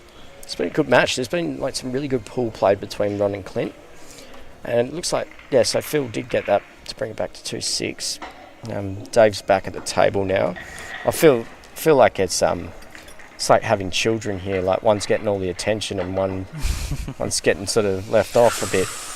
Oh, Kelliher just run bit short here. He's run short. So I think he'll play safe now. Who, Dave? Yeah. Phew. This is one where I think Jay Gadsden would be a great commentator for because like Jay thinks quite similar to Dave Kelliher. If I can see it, I can pot it. You're right. You're actually right. I think he's going for it. Yeah, of course he is.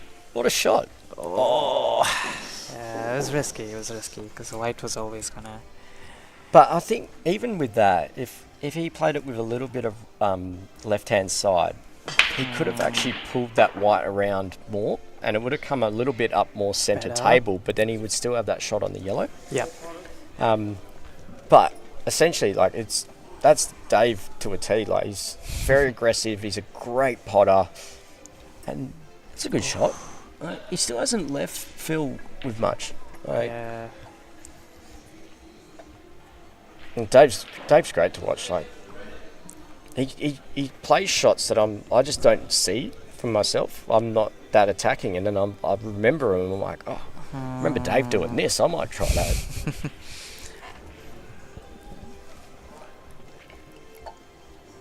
He's a smart player. I think he talks a lot about percentage shots and kind of calculates his probability. And I noticed that now he's a bit more aggressive. I don't know, like seeing him from 3 months back to now, he's got that confidence now. He's playing Super League. He knows he needs to finish off games. And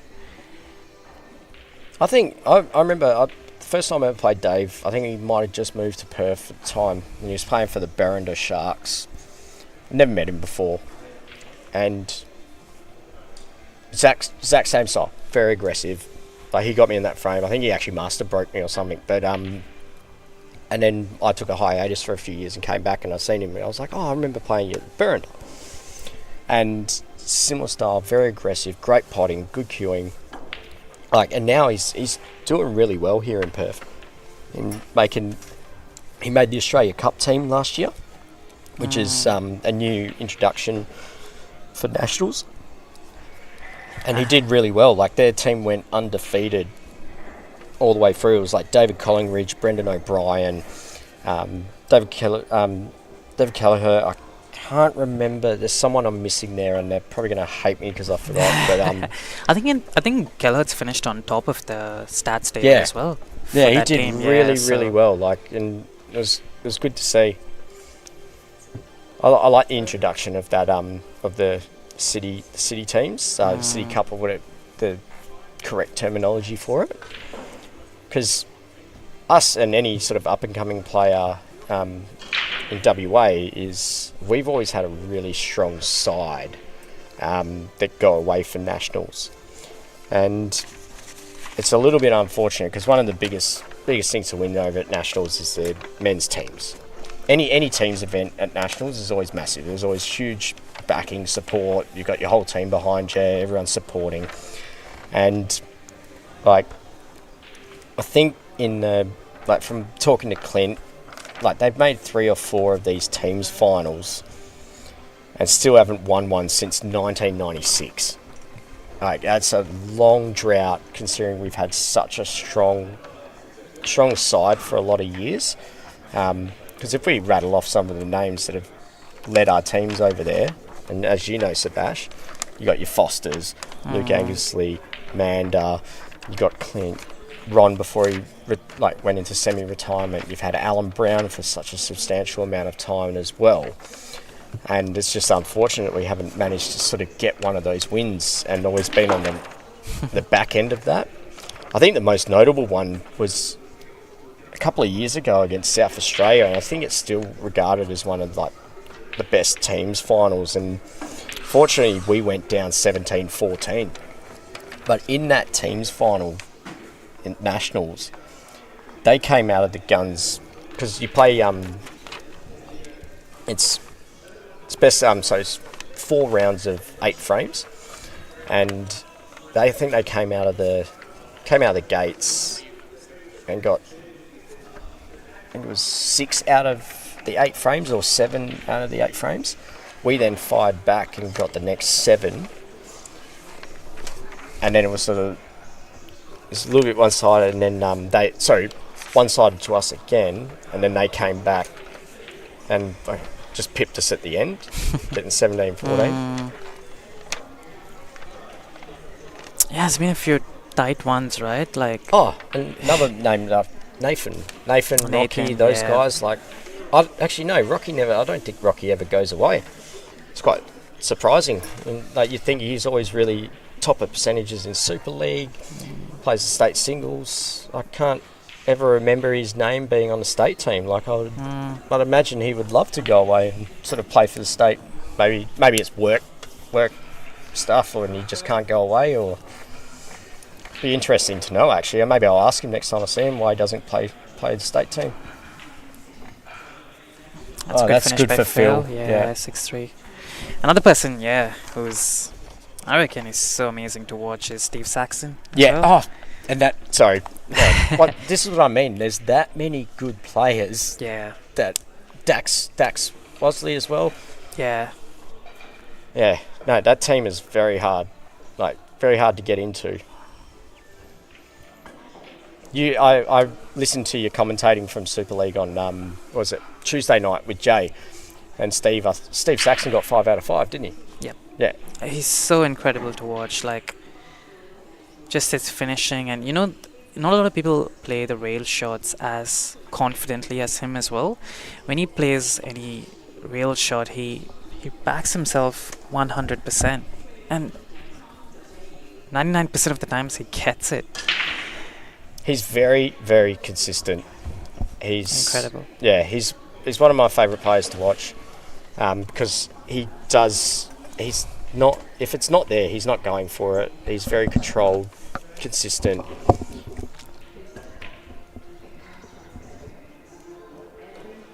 Yeah, and if you're ever going to go for a master against Steve Saxon, you want to make sure you're going to get it, because if you don't, you're going to get tied up. Yeah. And he's going to make you wish you didn't go for that.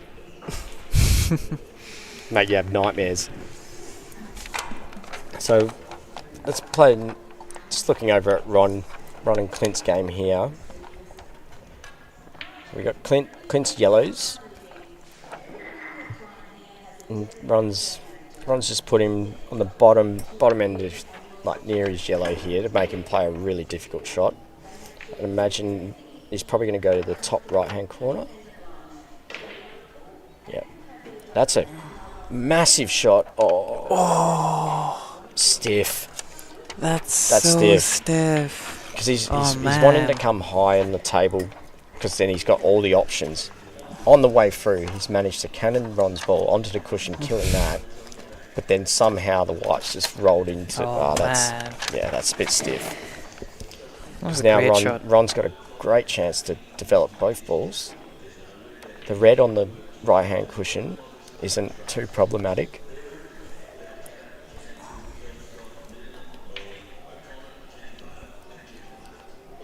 Let's see, whether he goes for both balls or he just goes for one. Okay, so he's got one out. The problem ball was the one that was closer to it, because the one that's off the cushion, he can still pot that quite confidently. Worst case scenario.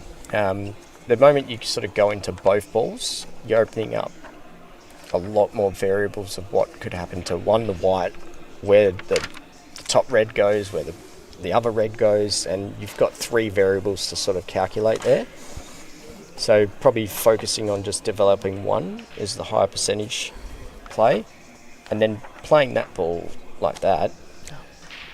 Worst case scenario, if Ron misses this, which he's obviously not playing to miss this top ball, and he's now got that bottom cover. right hand pocket covered. Yeah, that's it. You're right, the pool brain is amazing. Just as the order of shots is...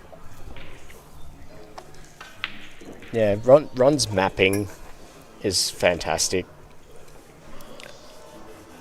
His mate, his list of achievements, Ron, is just insane. Like, it's massive. It was one whole paper. I remember you sent it to me and I was scrolling through it for like 5 minutes, just reading everything. I think probably like one of the biggest things when I was talking to Ron earlier this year when he came on to play Super League, I was like, oh, one of the guys, I didn't know what year you won the Australian singles. It was 2003, but that you played Gareth Potts, and he's like, yeah, it was the year that they actually did something a little bit different. So they did like a Pro-Am Cup where all the guys from the UK came over, and so they had the nationals, and then they also had this Pro-Am stuff as well.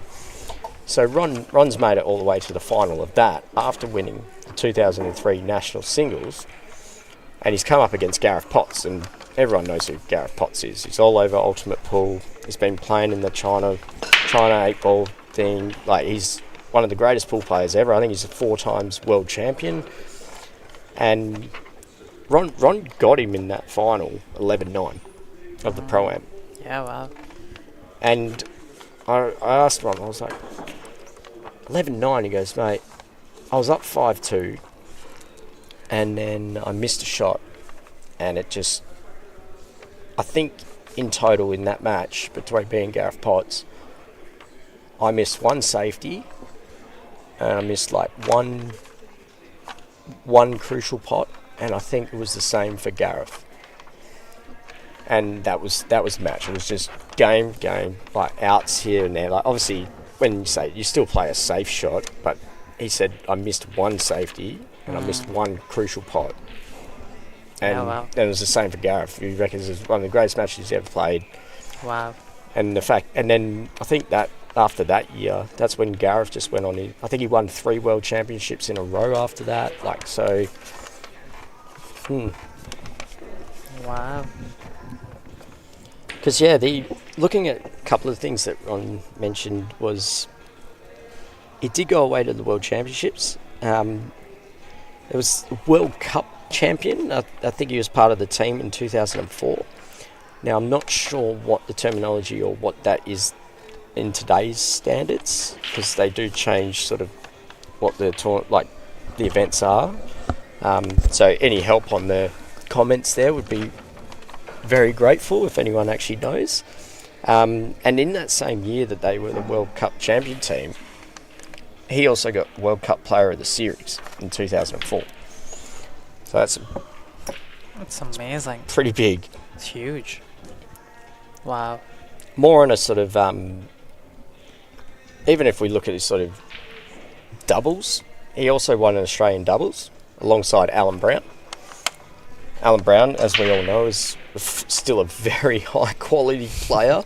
Like, he's made the Masters team to go away for Worlds, but he's giving everyone absolute nightmares in any of the state level open singles as well.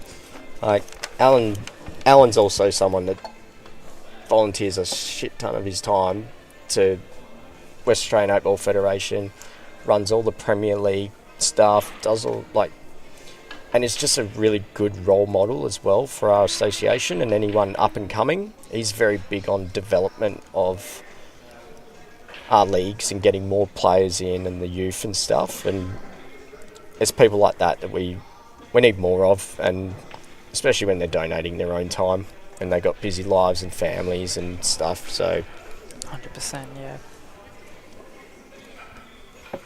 anyway, back to the pool.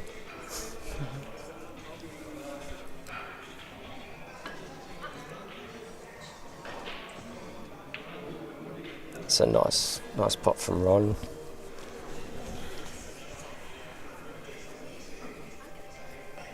You'd be...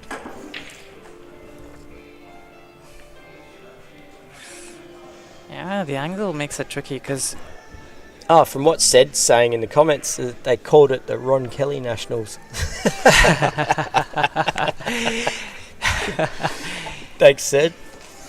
I'd bank on Ron clearing up from here. And to sort of put that into perspective is, in that same year at the Nationals, he got the highest percentage, Ron did. And what was it?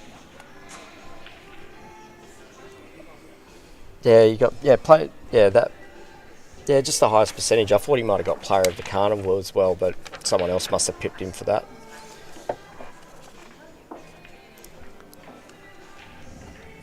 It's kind of weird. Goes from being so dominating and then takes like a 2.5 year hiatus. I think that might have been at the same time when he had his first kid, or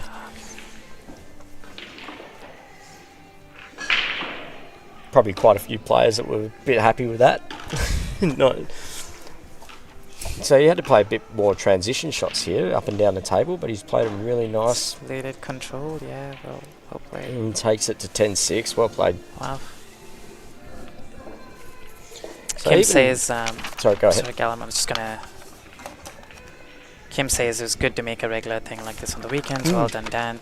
And I think it'd be good. I think more people to also participate in these cash matches. I think Dan was saying even if it's $10, $20, we'll put you on the live stream, and you get to compete with different people. It improves your game. Doesn't matter who you're playing, but I think you learn a lot from anyone you play. Match practice is fantastic, and you can have a race against someone for $0, but you're not putting any sort of pressure onto yourself, emphasis. And like, I understand, like, price of living's gone up, cost of living's gone up, like things are expensive, but at the same time I look at it, if there's a really good match and someone wanted to play, I'm more than happy to just be like, yeah, if you want to do it for $20 or $50 or whatever it is, there's ways that we can make it happen. Marshy asks, what was his percentage? Do you know? Ron Kelly's. Oh, sorry, Marshy, I don't have the full in-depth stats. I'm a big fan of statistics, but there wasn't a lot of information back in 2004, like on the internet. So I was lucky enough to get a bit of information, but not that in-depth.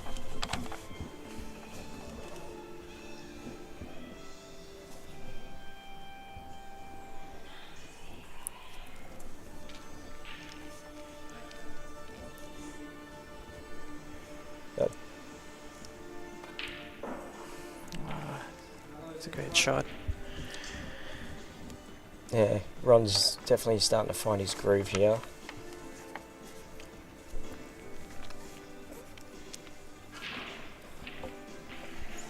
On a note, like, we just got a couple of comments coming in there from Marshy. He has, this is something I do know, he has won the highest percentage player at Nationals 3 times, and that was in 2001, 2004 and 2010. And at the same time, he's also won Player of the Carnival twice at Nationals, in 2001 and in 2010. Don't know the exact numbers, but I'm assuming they're pretty high there. If you were going to compare them to other players that would have been around at that time. What a shot there by Ron. He screwed that yellow. He's played that so well. His queuing's fantastic. I think he's, as you said, he's in the zone now. He's up 10-6. Not that he was not before, but he should be. It's amazing. Brimming with confidence now. If we go back to the start of the match where where Clint was up 3-1, and he accidentally fouled, and that was literally like a turning point. Ron went on like a 3-4 frame run and just got the momentum, and he sort of hasn't really looked back. And any frames that he has given up to Clint, he hasn't let that gap change much. Yeah. And Phil's got one back here on the other table as well, so 4-7. I think if Phil gets one more back, it's going to be 5-7, and then you start to feel like, you know, feel some pressure.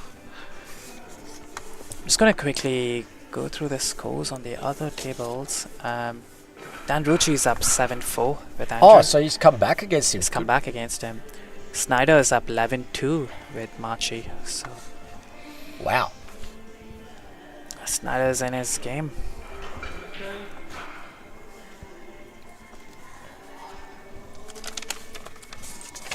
I'll be back, Callum. Easy, mate. You're going to take a break? No worries. All right.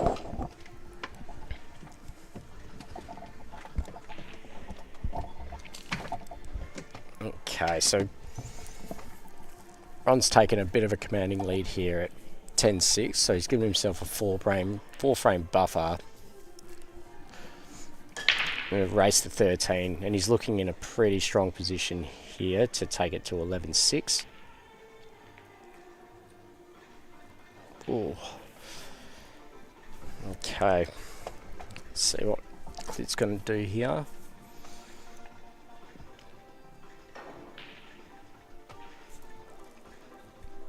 Most problematic ball would be the red that's over the pocket, but Clint would be looking at potting the yellow with that red, or he's going to cannon off this red into that red. Oh no. That's unfortunate. Right, good thinking there. Wanted to bring the white across, cannon the red, pot the yellow, leaves that red open, and then the rest of the balls. And unfortunately, he's taken a kiss and come into the bottom right for an in-off.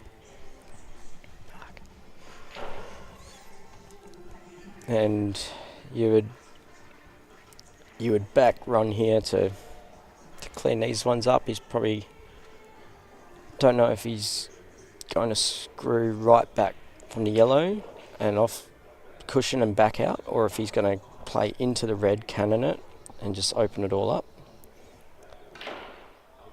Yep. Okay, so he's had to play that one with a bit of force, kick the red off and keep the white coming back. But now he'd be looking pretty comfortable to play this yellow off the cushion, natural angle, and then the black to the right hand middle pocket, I would imagine.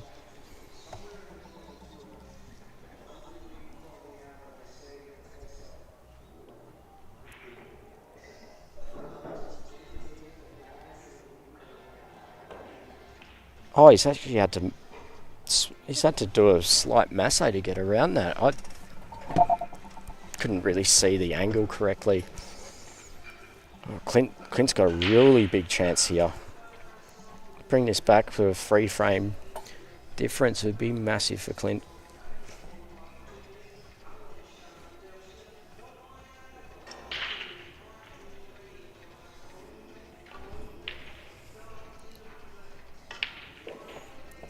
It's a great shot, Clint. Chatting to Clint earlier in the week, I was like, mate, what's your goals when you play for WA? He's like, biggest one would be winning teams. I think, especially if we haven't won one since '96 and we've made 4 finals, and Clint's been a part of a lot of those teams, that'd be a massive achievement, and I really hope he does get that goal. I think anyone that plays for WA knows how much it means. Be the same for Ron. I'd imagine he's going to make a good run for making the state team this year now that he's back. I hope Clint achieves those goals that he really wants to kick. It's a nice pot. Oh, a little bit stiff on the cush there.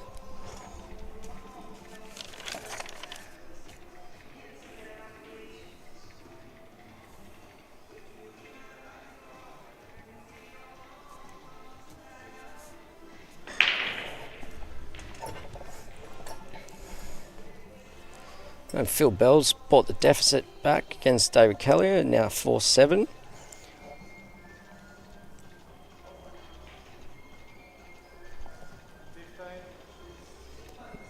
Dave's looking pretty good though to take it out to 8. Oh. So there's Clint going to play this red down table to the bottom left hand corner, kick out that yellow, or is he going to go safe?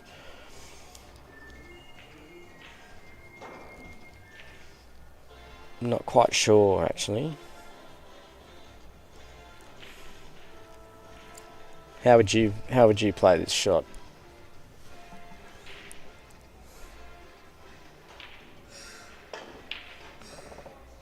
I'm not quite sure what Clint was doing there, if he was trying to pot it. I didn't think it went into the bottom right hand pocket, but very aggressive. I thought he might have played the safety, sort of contain Ron a bit, but then at the same time Ron could have just come off the side cushion and potted the yellow and still had the black. And then Ron takes it to 11-6 with a couple of simple pots. I think if we sort of delve a little bit into... So both of these guys have been formidable parts of Super League for many, many years. So Clint's been a part of 6 winning Super League teams. So he's got 6 premierships. Not quite sure the split between what teams they were. I know Clint's played in a couple of different teams. But he's also been vice-captain, captain a lot of teams over the years. Good leader and role model as well for the younger youth coming up. A couple of other notable results for Clint as well is now the state mixed doubles champion with Holly, from last year. So they won that in 2023. And let's see, one.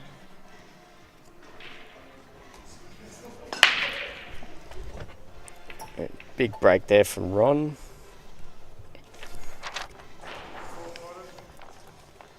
It's not often you see that, where basically all the balls have basically transferred to the top end of the table.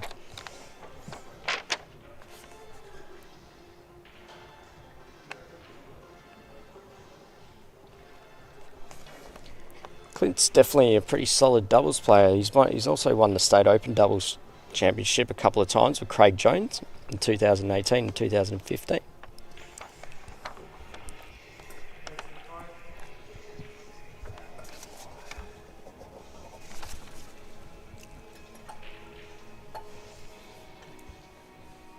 See what Ron's going to do here.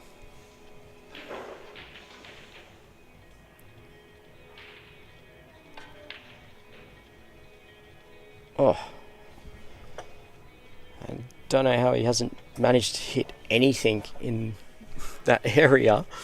Somehow it's stunned across, which I'm assuming he was trying to cannon one over that way.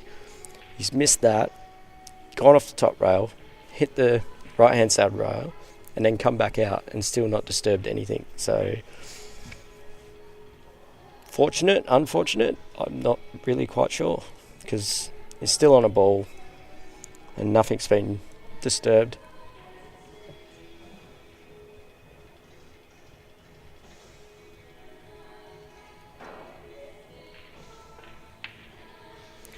It's a nice pot from Ron. Whilst potting that, he's also killed another one of Clint's balls, just putting him into a really strong position in this frame, and that's going to put him on the hill.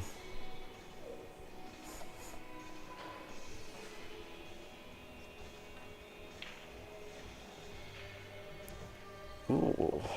I don't think he probably wanted the white to be on this side, because now Clint can sneak that yellow back into that pocket, or pot it at least. But he's got a lot of work to do here.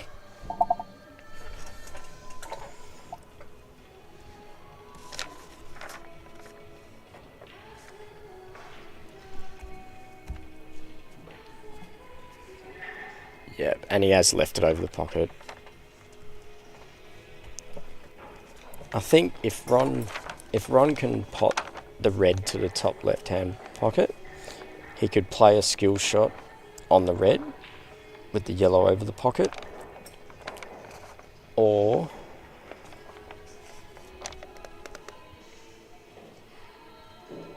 Because I don't think Ron's going to want to hit. Oh, okay. He's doing something a bit different. Unless he just plays an end of turn shot, doubles the red sort of mid-table, pots the yellow, leaves the white in a really difficult spot. Yep.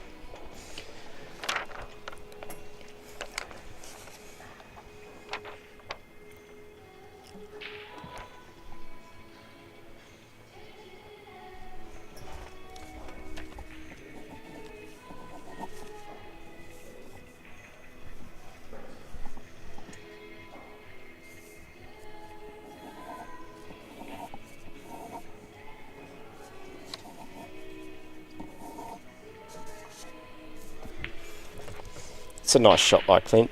Just got to contain Ron a bit. Puts the yellow close to that black, making it hard. Even if I'm not sure if the black would then go to the bottom right, but he's played a nice percentage shot there.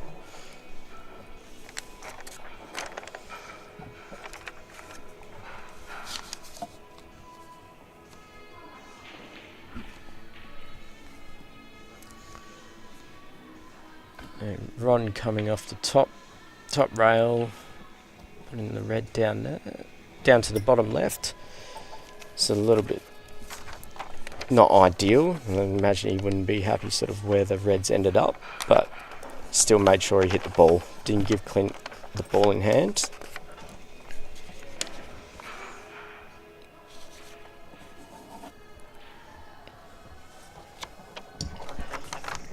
Want a drink?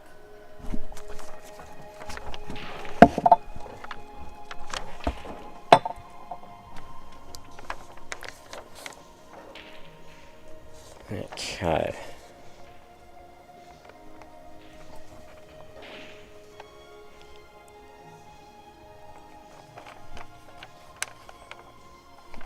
Clint's sort of looking at the table to see. Not sure. I don't think the yellow goes.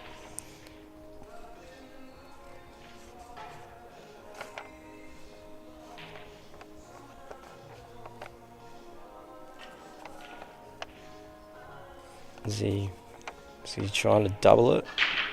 Yep, great. His doubles are fantastic. He's made quite a few of those today. I don't think he's actually missed one of his face cut doubles today.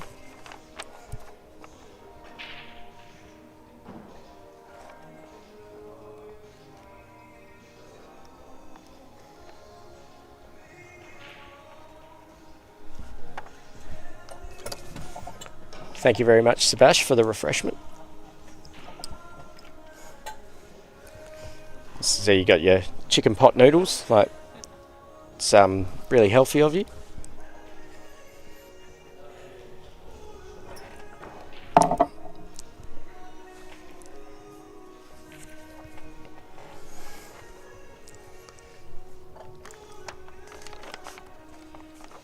And another double from Clint. Oh, huge double. That is massive. I was just saying, Sebas, before that Clint's doubles today have just been phenomenal. Amazing, yeah. Like, and I hope he's landed on that yellow, because like he deserves that. That was a huge pot, and he made a face cut double earlier with another dead ball in this frame. And it's just, he's backing himself. He's got the ability. It's just, and I feel if that isn't on, it's just sort of how today's gone for him, which is just a bit, kind of kills your confidence a bit sometimes, and you're just like, oh. Now he's had to play a really hard shot, and he's just opened up the red for Ron. Oh. Yeah, it's just, when you're running hot, that wouldn't have happened. Yeah, yeah. And when you got these situations, it's just not going in his way. It's just unfortunate. I don't think the black passes. Yeah, I that was thinking yellow, the right? same as well. Like, I was mentioned it earlier. I was like, oh, if it goes, it's all good. But if it doesn't, it makes it a bit tricky. It's tricky, yeah, because he has to now come on the other side of the table, and it'll be interesting to see how he plays this. What a shot! Just position. Oh, like even though he's like found the left hand cushion, the fact he's gone off 2 cushions to find just a natural angle, Amazing. I feel Ron will just roll this in, take the long black on, leave the white the bottom of the table. I can't, unless he just does punch it off the cush and comes back out.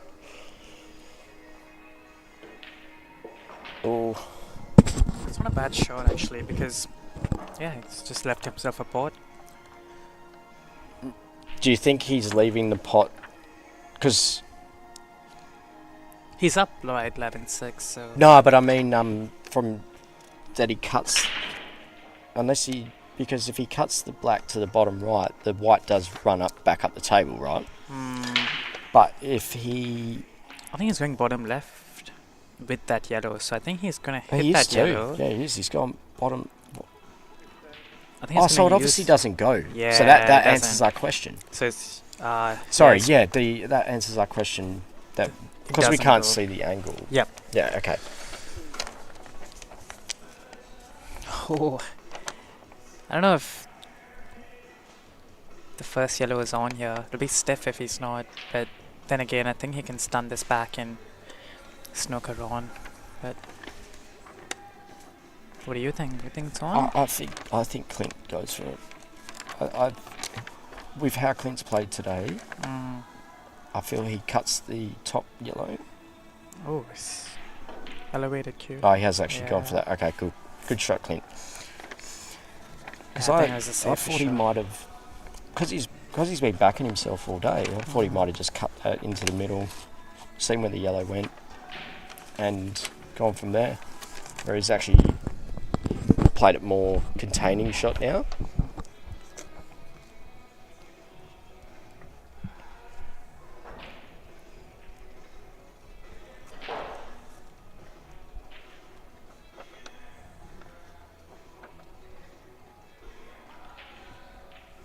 Oof. I seen Ron hit one of those the other week and win a frame in Super League. Look at where the blacks landed again. Yeah, he's got a bit fortunate there. Yeah. Like that's what I mean. Like Feel bad for Clint. Ron's playing well, Oh, Clint, sorry. Yeah. and like Clint's just sort of he's digging deep. He's never giving up, and then sort of that happens to you, and you're just like, oh, what do I got to do? Like just he's Chinese snookered.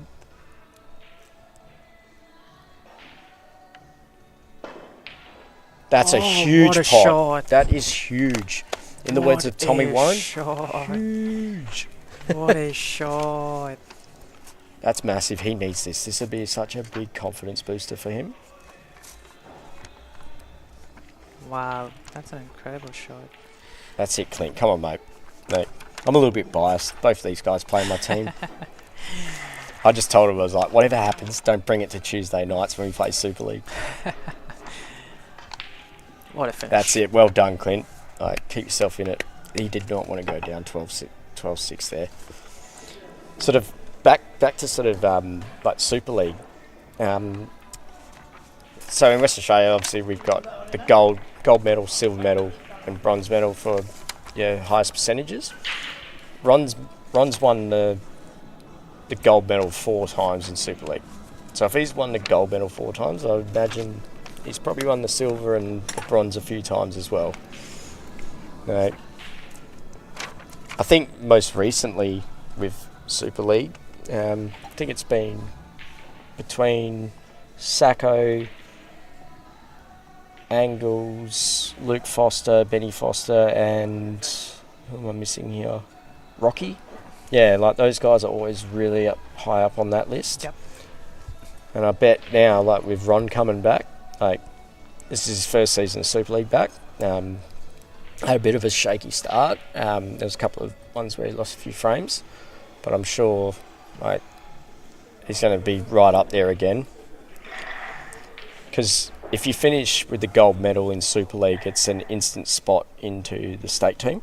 So it's not only is it a prestigious award, you're basically the highest percentage player in the top league in WA, and then you get your spot in the state league from that.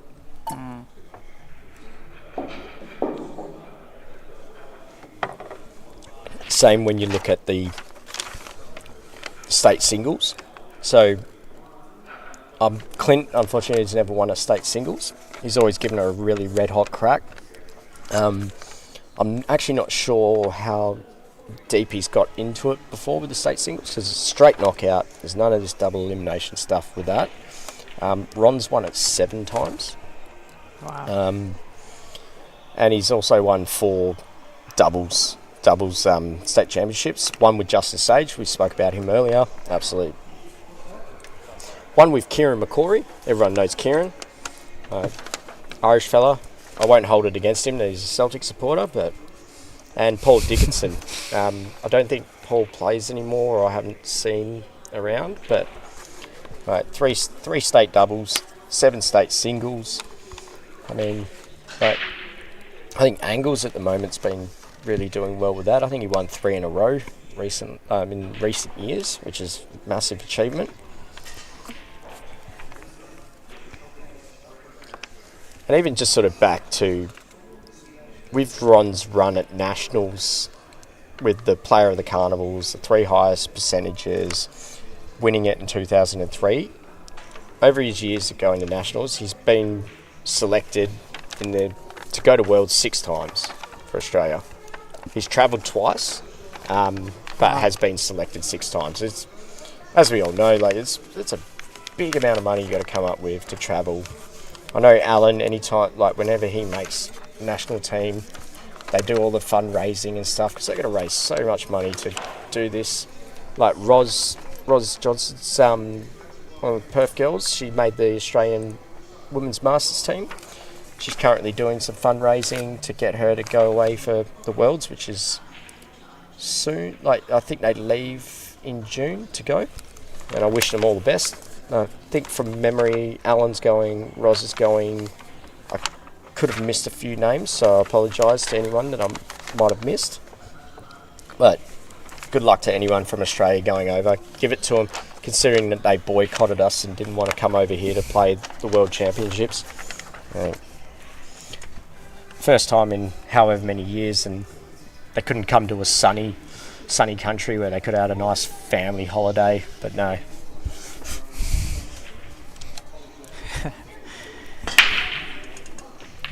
I think it's a bit rude. From what is it, the national body, the international body of 8 ball. Agreed. Yeah, definitely. I mean, as you said, we rarely ever have it here, so. I can't remember when we had it here.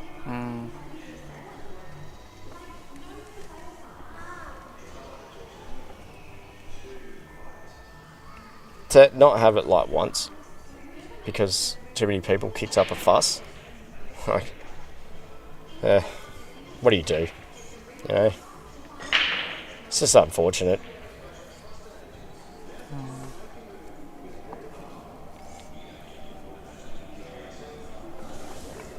Alright, back to the pool anyway. They've started their frame after having a little bit of a break. I think it's good timing for Clint to sort of take, I wouldn't call it a strategic break, but I think he just needed a little bit of time away from the table again, just to sort of shake things up a bit in himself, in Ron, just break that momentum. You're playing a race to 13, whether you have scheduled breaks or you have just a handshake agreement of, I just need a break now. It's cool. Either way, everyone needs a little bit of time to sort of just diffuse from it, and just recollect their thoughts, where they're at, wash their hands, get a drink. It's always good. I was talking to someone about this. Wonder what your take is. To introduce a timeout, an official timeout, in the team matches for Super League, for example, where each captain gets to call a timeout once, and you get an official 2-minute break. You get to huddle yourself. After the 2 minutes, it's over, and they have to regroup back. Is that because someone's kicked up a fuss about end of rounds, waiting for a match to finish? Because exactly. Yeah, I feel like if you have an official as a part of the rules, then the captains can kind of call it. But at the same time, it's the same for each captain. And if you've got a really tight score frame, and that last frame is someone that you could potentially be subbing in or out, then you wait till the end of the round. Now, a timeout where you actually want to take a few minutes to get everyone together after you've put the team in.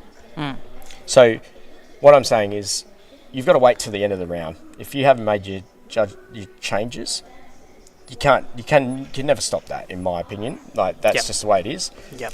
But saying that, you put your team in, then you call like a timeout. Go, look, captain's timeout. Yep. And you get one of them per night, and you get 5 minutes.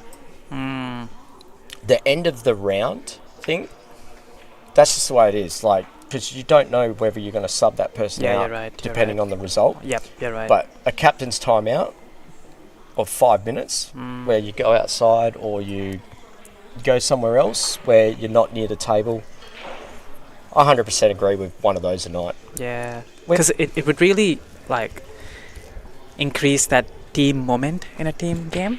You know, you kind of, it'll feel like a team. You kind of all getting together.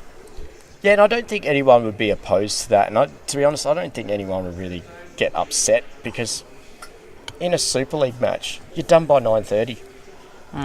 You're right. Yeah, there's so much time as a leeway. But if people were doing it over and over and over, Yep. I could understand where people would have their concerns. So rather than eventually having it happen, just set the precedent and go, look, no issues with waiting till the round's finished to change your structure for the next round. That's always been a thing. No one's ever kicked up a fuss that I know of. And have a captain's timeout, where on tonight you get a 5-minute interval, whether it's after the first round, second, whatever. Yep. To be honest, you could even do it halfway through the round. Halfway through the round, yeah.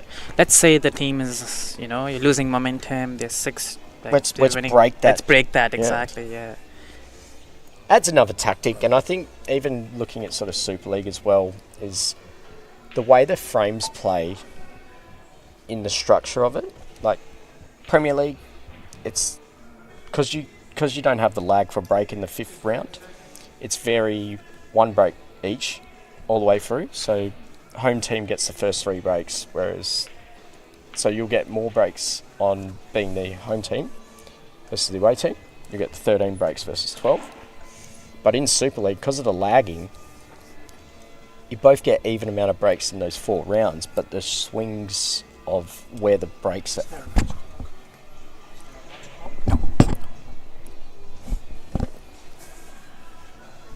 Yeah, definitely. But yeah, sorry, Matt was just asking a question, just confirming whether there was a match clock or not. The way that the Super League fixtures play out is quite interesting, and you can look at it from a strategic point of view, because I won't go into detail, but like if you want to look at it yourself, go for it. But yeah, I like the way it plays, because it really does switch between being the home team and the away team. Because when you come into the 5th round and you've got a lag for the break, that's a coin flip of who's going to break. But there is definitely a way of looking at the strategy of how you play your teams in those early, middle, and like between the 1st round and the 4th round. And if you've got a captain's timeout, could be very pivotal in a match. Yeah, no, you explained that really well. It's a good scenario as well. I think Sed says that's actually normal even in nationals. And yeah, what's your opinion, Sed? What about making it official as a rule? There's a difference between, I guess, captains just saying, "Oh, guys, let's gather up," versus you saying, "Let's time out, guys. We're taking our official timeout for the night for 3 minutes." I think you officiate it. Like, just make it official, because then people can't take. Yeah, they can't extort it, and people will always try and push the envelope. Yep, exactly. Love John Barclay's comment there. It's not really a coin flip if your team are guns at lagging. That's someone I would love to have on the commentating with me and Barclay. We're both Rangers supporters, so we got good banter.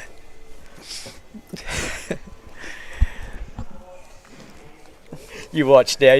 He's jinxed himself. Next week at Super League. Yeah, I'm gonna all of them are remember gonna this. lose their lags. Eh? I'm gonna remember this and highlight this comment. Oh, Clint's got a chance here. Come on, Clint. Yeah. Does he go for it now? I'm wondering if he goes for the clean pot.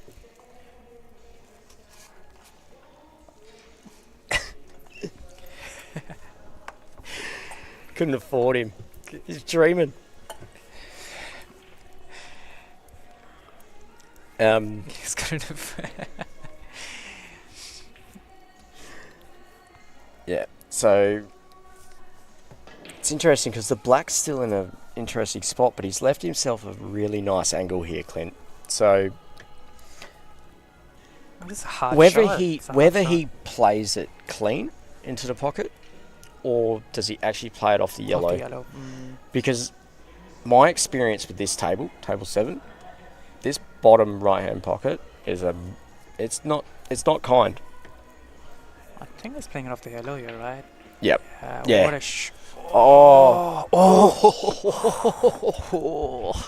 Well done, Clint. No, he's played that Oh. well. And I think because Clint's played enough frames on this table as well to know that pocket is.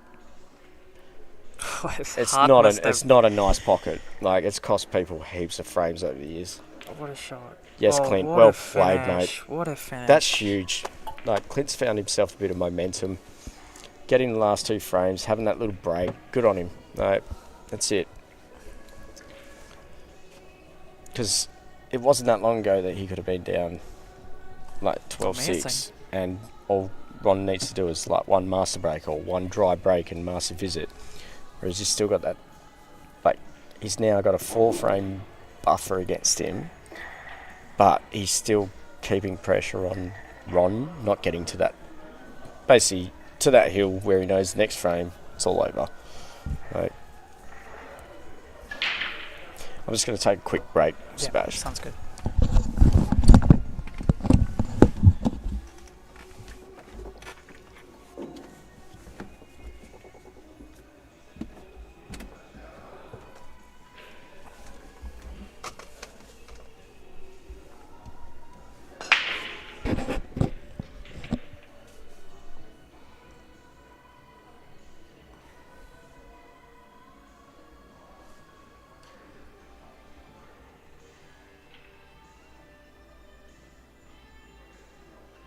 So Phil's on his way to clearance here. It's a delicate little shot this. Wonder how he's gonna play this.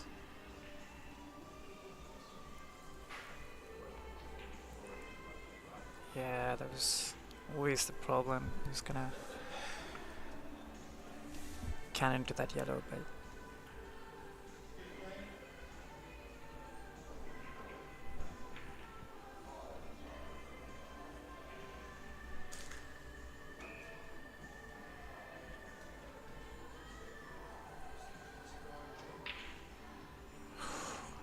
it's that by a huge margin.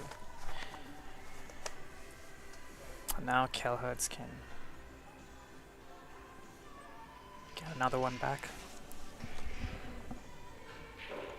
I just tied him up here, so he's opened up his red. Phil's in a lot of trouble.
Yep, and Kelliher gets one back, so 10-5.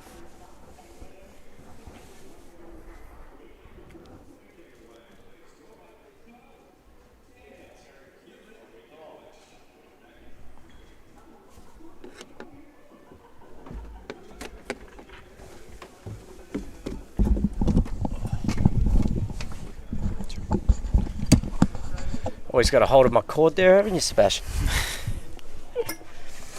I actually just got Alan Brown just helped me understand with the teams with the state teams. So they've made the final 7 times since the last time they won in '97.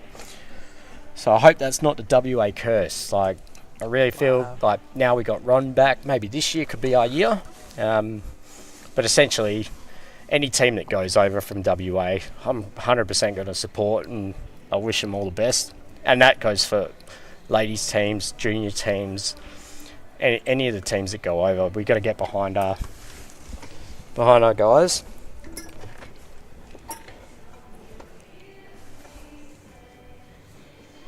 I guess we have home advantage this time, right? Yeah, that's a big thing. That's Hopefully a it's nice shot, Clint. It's just a bit unfortunate how he's landed. It's gonna be hard from here. I like he's kept his game, like his game strategy going through. Like he's always a highly aggressive player. He backs himself with the pots. Well, at least there's a bit of traction going here on the comments, thanks to the lads. You got Zed, Barclay having a little bit of poor Simon Gray, always getting a.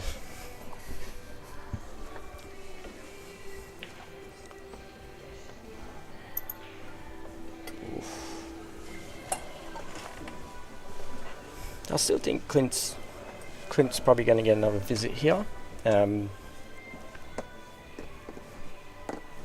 To Sed's comment there, mate. How about just check Facebook? Who's on the mic? Can introduce yourself, Callum? Oh, person who's asking who's on the mic. My name's Callum, and we got Sebas as well. We encourage people to write comments and questions, and we can sort of maybe try and answer any questions that might arise from there, or scenarios or facts that you might want to know, and we can try and figure out the information for you. Make it a bit more interactive as well, not just so we're talking.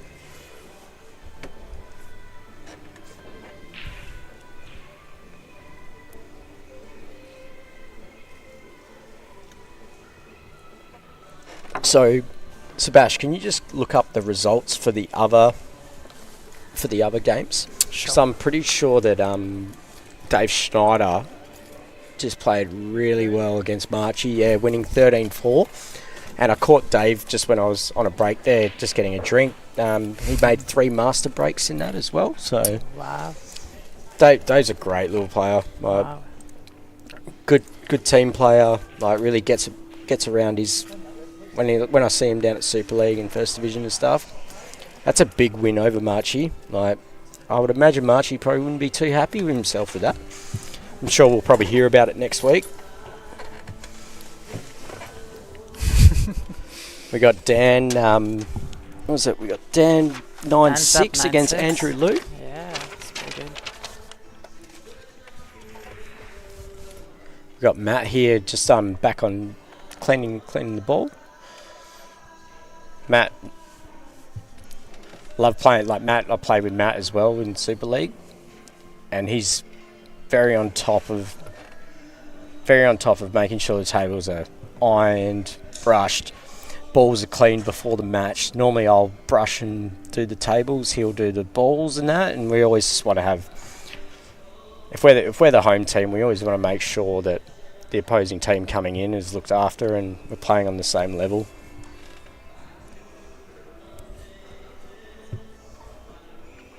To Mick Giovanni, there is a stream, just no commentating. You'll find it on the West Australia, is it W.A.E.B.F Federation. Yeah, the if- Federation. If you just go into the channel, Mike, you should be able, just the YouTube channel, and you should be able to find the other matches being live streamed as well. I'll post a link here for you, just to make it easier.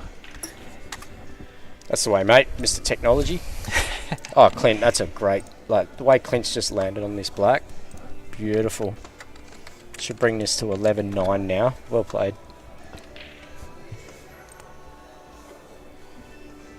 And then we've got Dave and Phil have just decided to take a break.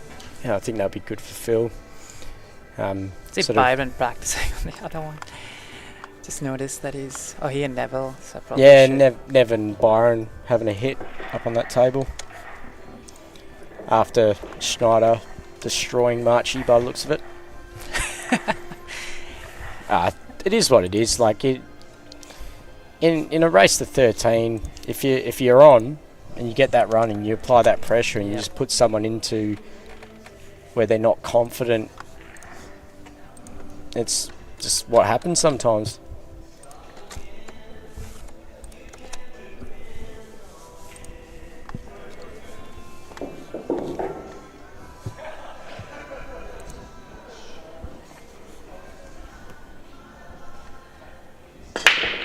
This is a big one for Clint here. So Clint winning the last couple of frames would be massive for his confidence and basically mindset going into this frame. There's only a 2-frame deficit now, coming in on the break. It's a nice split. He's potted a ball. He would have hated to go dry there. So this is going to help him as well because he's going to put the pressure back on Ron. Yeah. If Clint picks up this frame, like he's got that momentum back because he hasn't allowed much time for Ron to be at the table, and if Ron has been at the table, it hasn't been easy. Like,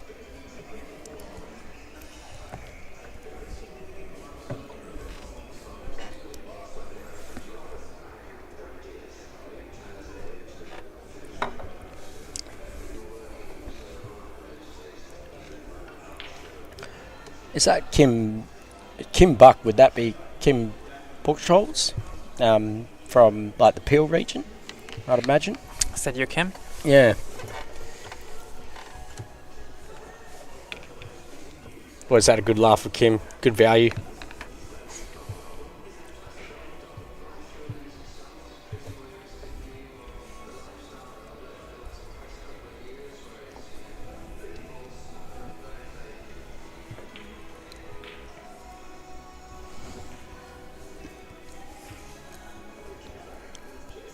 I think like Clint's now got to take. It's interesting because you've got the ball up the top rail, but you got the one that's near the bottom rail. So I'll be trying to eliminate the bottom rail one first, and then manoeuvring myself up. I see. Yeah, definitely. The shot he's playing here, get rid of that yellow. I just wouldn't know myself where I would go after that because I think it's 100% right shot, but whether you take the one in the middle to go up to the top or you take the one below the black and vice versa, either way it gets a little bit tricky. I would have found it if he did pot that yellow. Do you think he straight away plays the red onto the yellow? He probably could because he's actually... He's going to land safe, right? He's going to land safe and...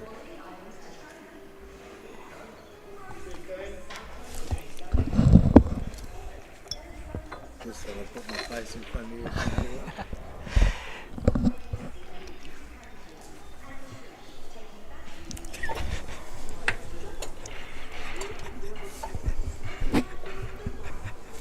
What's so funny, Sebas? I was trying to use sign language with Terry, and I realise now that not only is he deaf, but he's also blind. That was peak entertainment, just watching you both communicate in sign language. Well, there was things that we were communicating about that probably wasn't suitable for over the stream. So All I can smell is pot noodle. Like, have you got another one, Sebas? It's the same one. Oh. And Dave and Phillip just started again. What? Oh. Dave just like crushed that break. Potted, what was it? Yeah, 2 yellows off that break. Landed on a yellow. There's no dead yellows. I'd imagine he might just roll this one closest to the cushion across table, rolling into the red, and then going to work from there, I would imagine.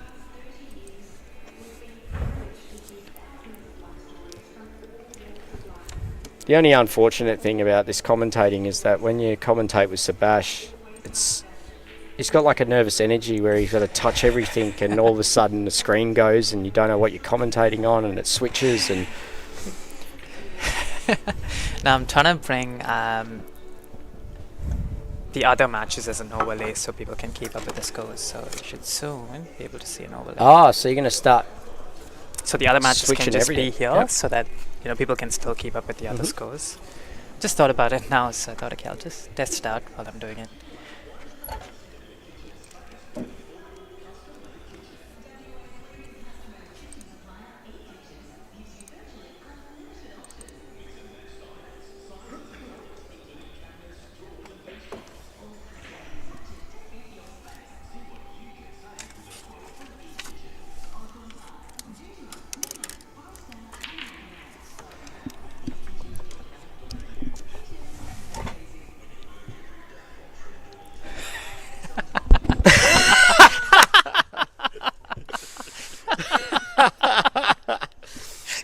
Oh, well played, Terry. Yeah, you got us there. It got me there. Yeah, well played. Well played. Just stitched me up. Oh my god, that's gold. I can't say what Terry said on the stream, but that was so funny. It's in relation to Callum, and if anyone knows Callum, Clint, that is beautiful. Man, I think you can still. Yeah, it's still quite alright. good, It's but It's just made it a bit harder. yeah, but fantastic What a shot. shot for 11-10. Come on, Cap. Come on. This match is this is a really good match. There's been some really good safety, nice pot outs, then like momentum swings, right? Like what we were talking about at the start. It's like, yes, Clint, come on, mate. Great shot. Come That's on. me, captain. I've got to back him. Now, this is turning into a really good match. It had potential to blow out, but with the quality of these players and maturity. What a shot. What a shot. Well done, Clint. Like, that's huge. Like, he's definitely getting that momentum at the moment, and it's great to see. 10-11. It's good. Wow. After he was, I think, 6-3, was it? 7-3, something along those lines. And this is going to be a cracker.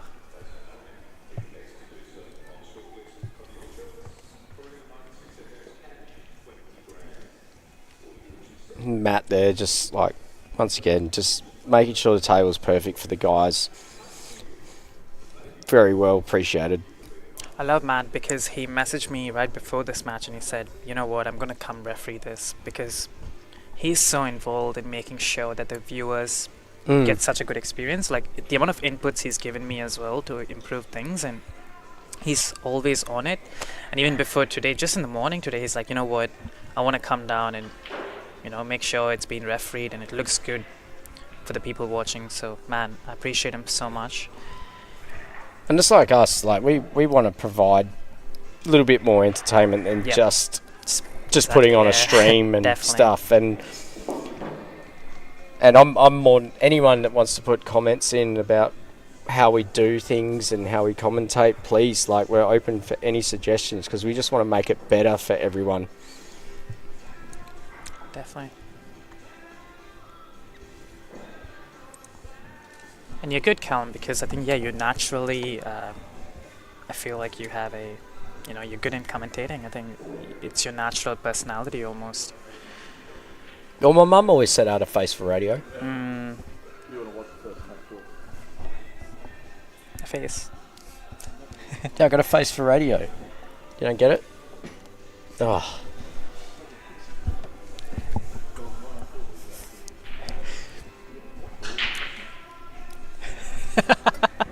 Oh, now the light bulb's just gone off. Oh, No, I well knew it. done. That's why I said. That's why I said face. That's why I said face because I remember you said this when was it Tommy? Tommy's run, and he had the biggest laugh ever. He was like,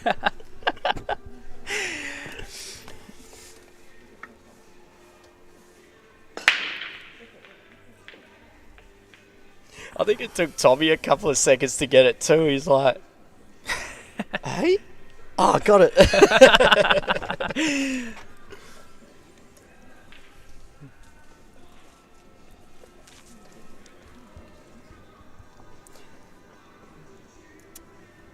Yeah, very fair point there, John.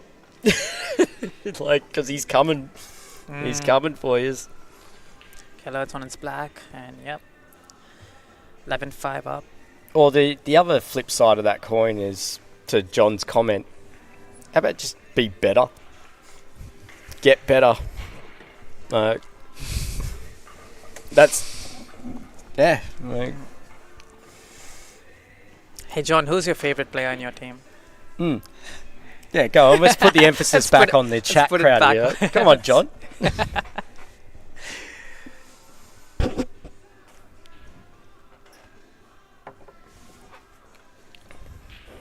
Anyway, while John's sitting there being a keyboard warrior, let's focus back on the screen.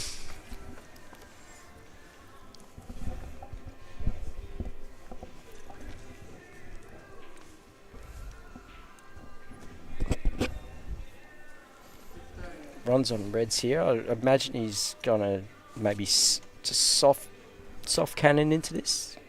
Oh, that's a nice shot. He's played that with a lot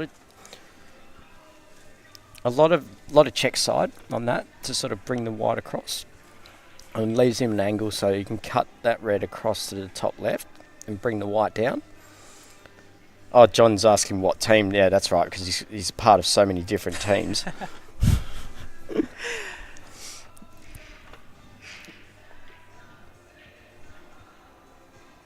That's a really nice pot. Like, So it's like, of course, it's Adley. Your Super League team, John. oh, it definitely does. Yeah, is it Kieran Adley? Yeah. Yeah, Kieran Adley. Yeah, I like Kieran. Nice guy as well. Don't know why he hangs out with John Barkley though. It was so funny. I'd pip. Sorry, just back to the frame. Ron's in a really good situation here to go 12-10. Alright, yeah, very strong position. I'd imagine the red closest to the black's going to be the last ball. Because this red to the right goes to the bottom right. So I'd imagine he's like soft stun screws this red, the one on the left that he's going for now. Plays the one on the right, then the bottom red, and then the red near the black is his last ball. One, yeah. Yep. Keep I know it the simple. angle here because I think he's landed this a bit towards the right, so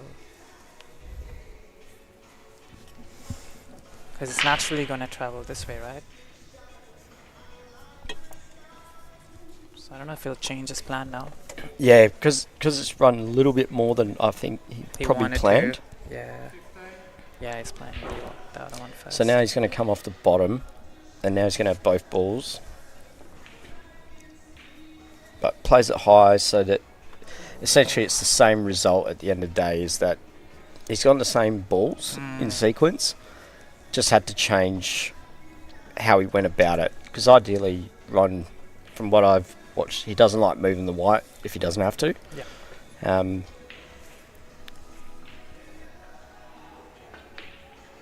Yeah. Sure. And just... See, this one's a little bit interesting because he's got an opportunity. I feel he's gonna cannon the yellow. With the yellow, yeah. Displays it slowly and cannons. Yeah. Perfect. Because if you play it like I couldn't really see the angle perfectly, but it looked like one that's like if you played it soft, you could end up finding yourself behind that yellow. Whereas he's played it perfectly. Obviously, we can't see the angle right, but now that puts him on 12-10. Like it's, and is it Clint or is it Ron's break? Whose break is it? It feels going to bring it back to 11-6 here.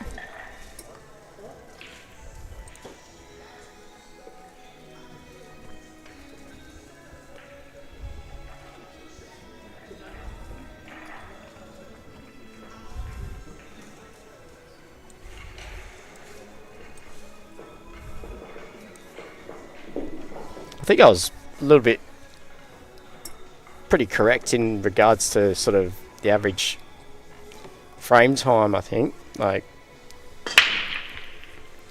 with the sort of, like your state players will be sort of 2 to 3 hour match. If it went the whole distance.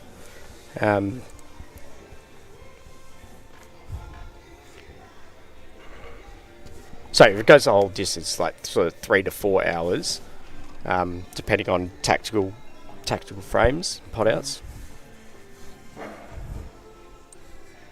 But Clint and Ron, very aggressive. You're just messing around with the screens again there, Sebas. Thanks, mate. I'm just gonna bring that score here, just so that they can keep up with Andrew's and Dan's match, because that's pretty tight as well. Okay. I'll let you do your work.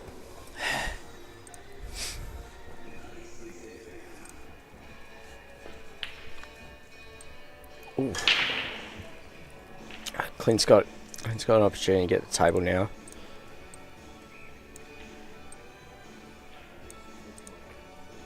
You'd imagine here, Sebas, Clint's going to take the opportunity to get onto his yellows. Yeah, definitely right. With that yellow, it's near the... It's only one yellow, yeah. Or you go the alternative and find a way to sort of connect potting a red into and canning into that to develop it.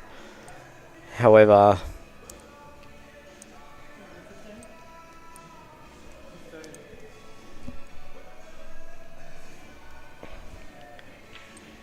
he's got to take yellows.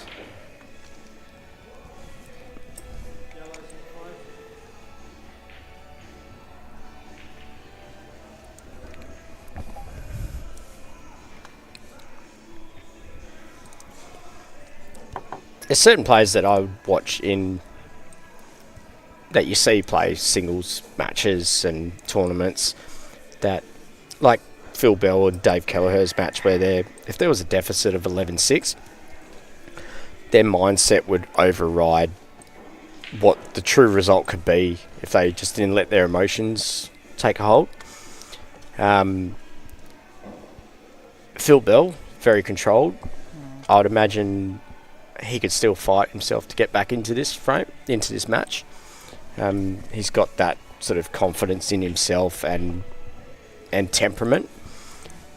And it's like anything. I mean, if you keep telling yourself that, I'm not saying Phil Bell or Dave Kelliher's match, but other players, like if you get in that mindset where whatever it is, you could blame the table, you could blame your opponent getting lucky, you could... Right, we all get lucky on the table. Everyone gets lucky.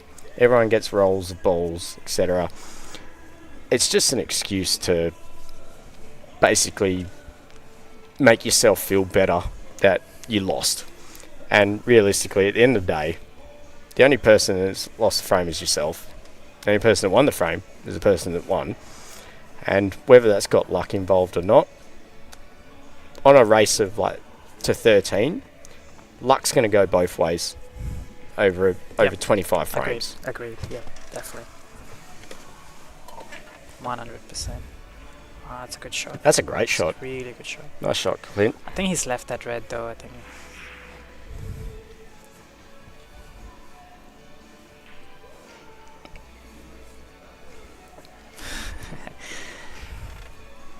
John's like, I don't even like Adelaide. Oh, he's kidding. I swear they were just out for a coffee date the other day.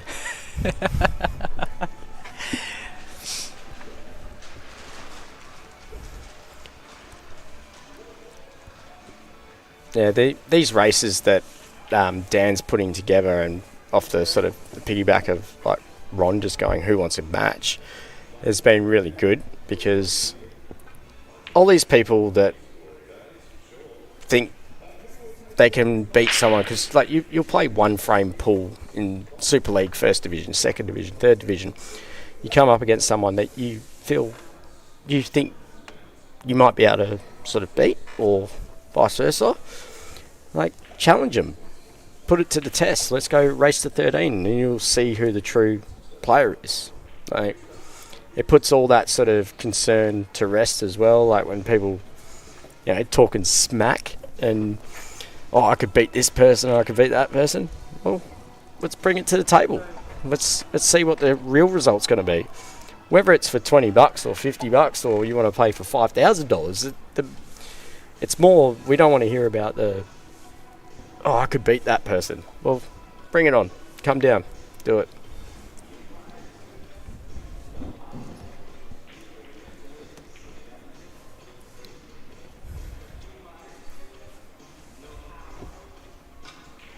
And if you just want to have a really good match practice and have a little bit of a friendly wager, then do that too. Yep.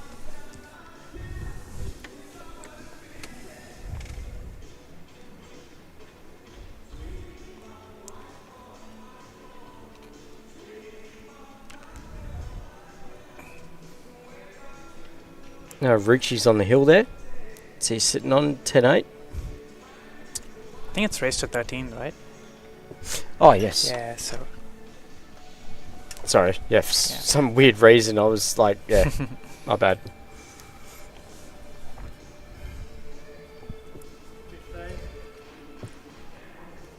What are you going to do when I'm not here for next... Oh, actually, no, it's only 4:15. What time do you I leave? think the matches will all be finished by then. Yeah. 5? What time? You have to leave at 5, is it? 5:30. Yeah, should be done. I think we get whoever wins out of Ron and Clint, get them on. I chat to the winner and sort of have a bit of a digest about about the match, and That'll be awesome.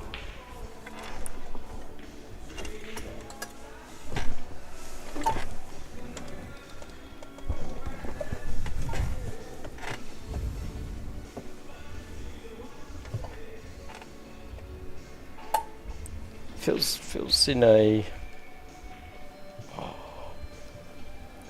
I think Phil wanted to come in on the inside of the yellows there.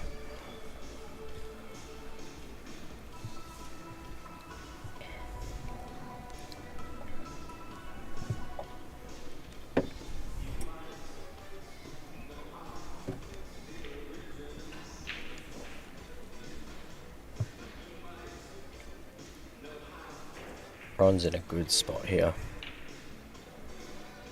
Yes, you finish this now. It should...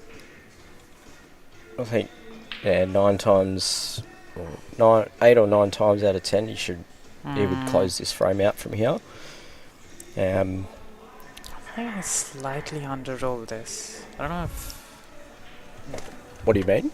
Jim, Sorry, I think you want to be more up, I think. I think it's still fine though, it's enough. yeah. Just punch Phil this. is in a world of pain right now. Right. Oh, he's doing the... Oh wow, okay. Top red's first. Well, that red goes to the top left, middle, whereas these ones near the black, one goes to the bottom right, one goes to the bottom left. So by eliminating one of them, he's then opens up 2 pockets for one of the reds, while still having... Ah, okay. So he's going to just play the red into the middle, play the long red, Like, not really long if you think about it. It's not a massive red. Because it's mid-table, it's just sort of a generic, like, drill pot, really.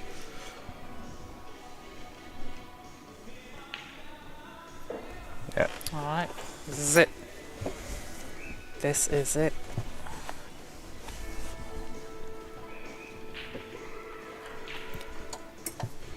You never know, though, mate. You never know. When people take, like, they basically, like, forfeit. Oh, he's missed it. He's missed it. He's missed it. As I said, mate, it's never over until it's over. Oh my god. Clint needs to capitalise on this.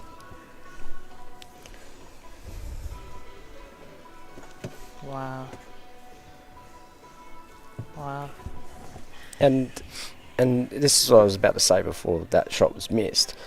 People that like forfeit a frame before the person's potted the black or like just pull balls out. Like it's just poor sportsmanship. Like you never know what could happen. Definitely. And I also find it quite disrespectful.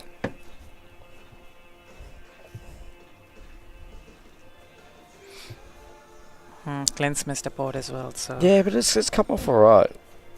Because Ron can't really go for much here. I think he's doing the skill shot. Yeah, he's going to leave Clint on a hard ball, but pot that yellow and get it. I think he's going for a skill here. But yeah, but you wouldn't be able to pot both. He's going to go for a safety skill shot.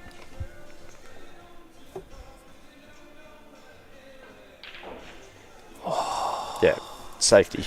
yeah. So leave the ball down here. Leave Clint on a really hard shot. So Clint now, if he wants to play it safe, This is hard. has to go either go for the pot or come off a couple of cushions and bring that white back down this side of the table. But even in saying that, if he leaves the white down this end, Ron can still play off a cushion and pot that because it's so close to the middle pocket.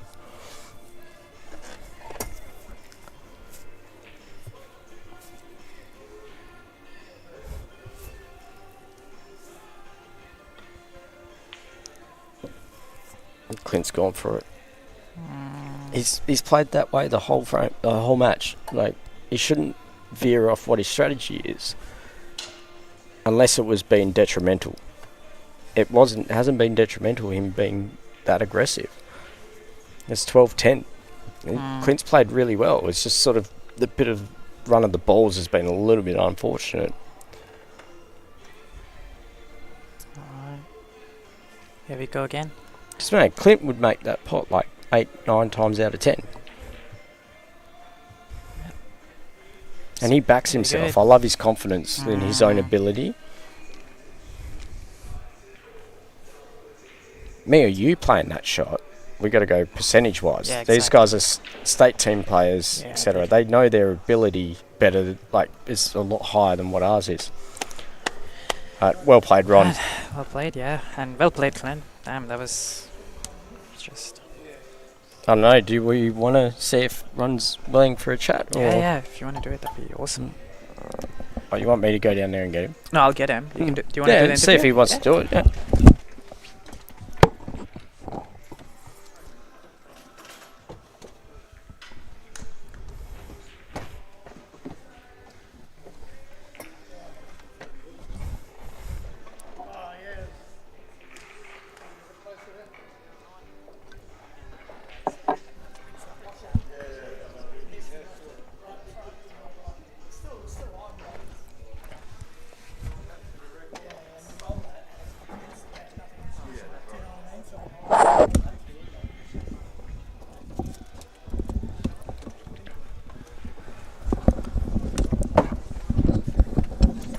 So we just got Ron Kelly. Just come up. Just having. There we go. So we got Ron Kelly joining us just for a quick chat just after his match against Clint. Hey, Colin. How did you feel you played today? Yeah. I thought I played pretty well. Took a little while to warm up, but after the first hour or so, got in a bit of a rhythm. But even though I had a few frames lead a couple of times in that match, Clint played amazing. He pulled the frames back. I think he probably not potting a ball off the break made me struggle a little bit because Clint played a few master shots, and he also had a few big outs too. So even when I was 11-6 up, I didn't do a lot wrong, I don't think, to get back to 11-10, I think it was. So credit to Clint, played really well, but I'm happy to get over the line. No, good win. And like I was saying to Sebas earlier on, like watching first few frames, like Clint got up on you with a bit of momentum, and it was I think one of the turning points I noticed was he played an unfortunate foul. I think he touched his ball with his hand or something, and you then just got this massive momentum swing where you went on, I think, like 3 or 4 frames and basically flipped that scoreboard pressure.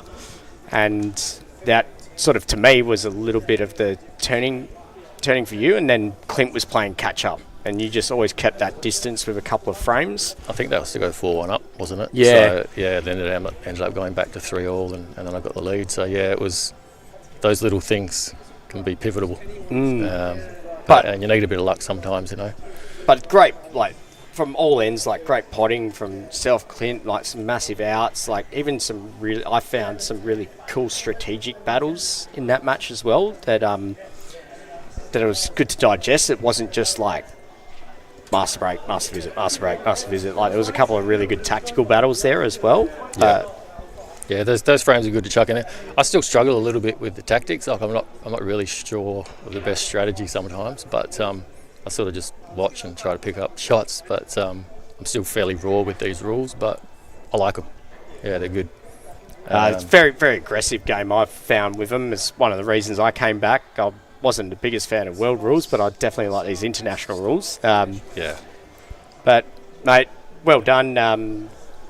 Was it unfortunate for Clint? He did fight really hard in that match, and especially that last sort of coming back in those last few frames, some big outs, some really tactical ones that he got back into, and then it's just, the one thing I did want to note, like Clint, like I liked his strategy. Like, he always backs himself, very aggressive, even right to the last ball there.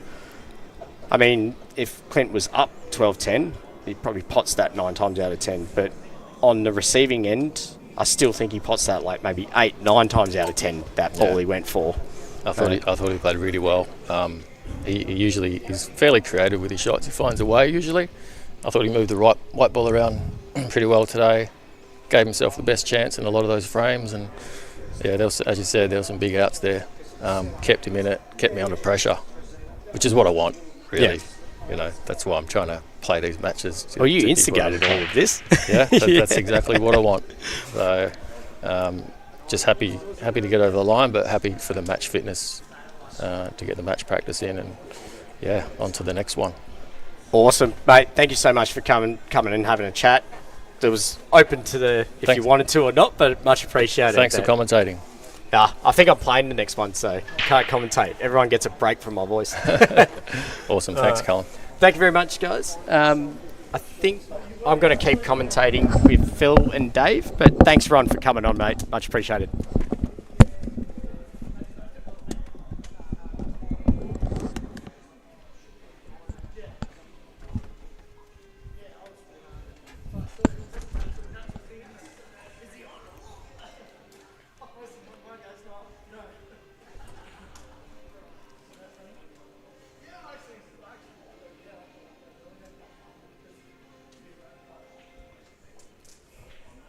So we got Phil and Dave Kelliher.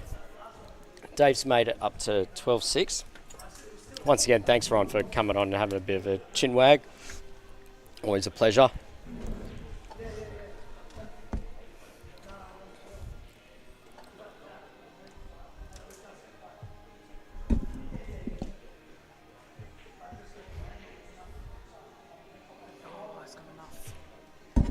Oh, is he? Oh, no. I literally just looked at my phone for 2 seconds. I think it's just not Phil's day today, is it?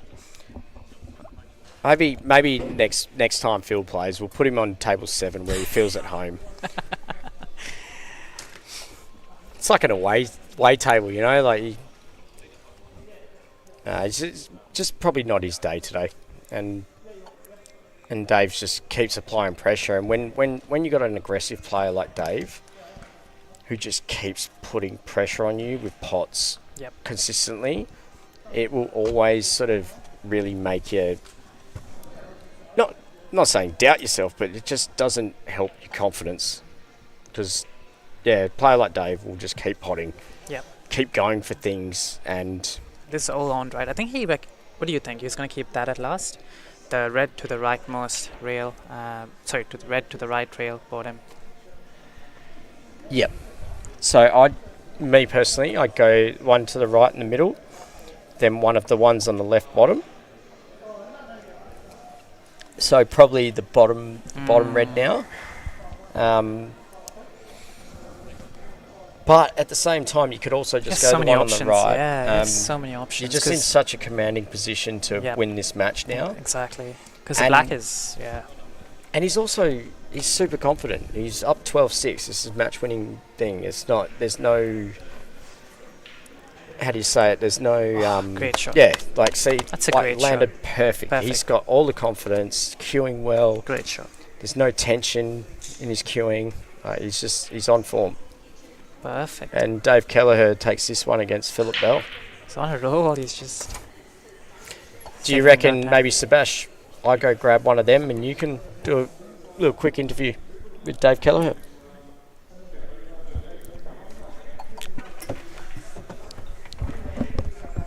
Sure. Yep, easy. If you just get off that for me. Sorry, you're just on the cord. I'll go grab him.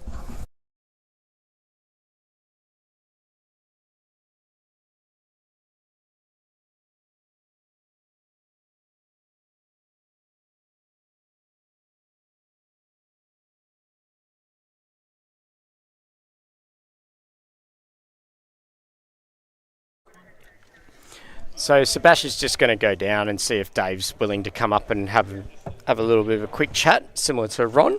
We'll see what happens.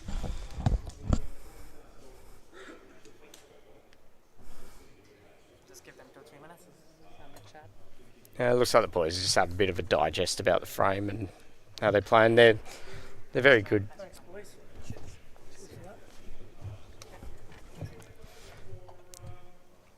We might actually just sort of leave that one, I think, Sebas.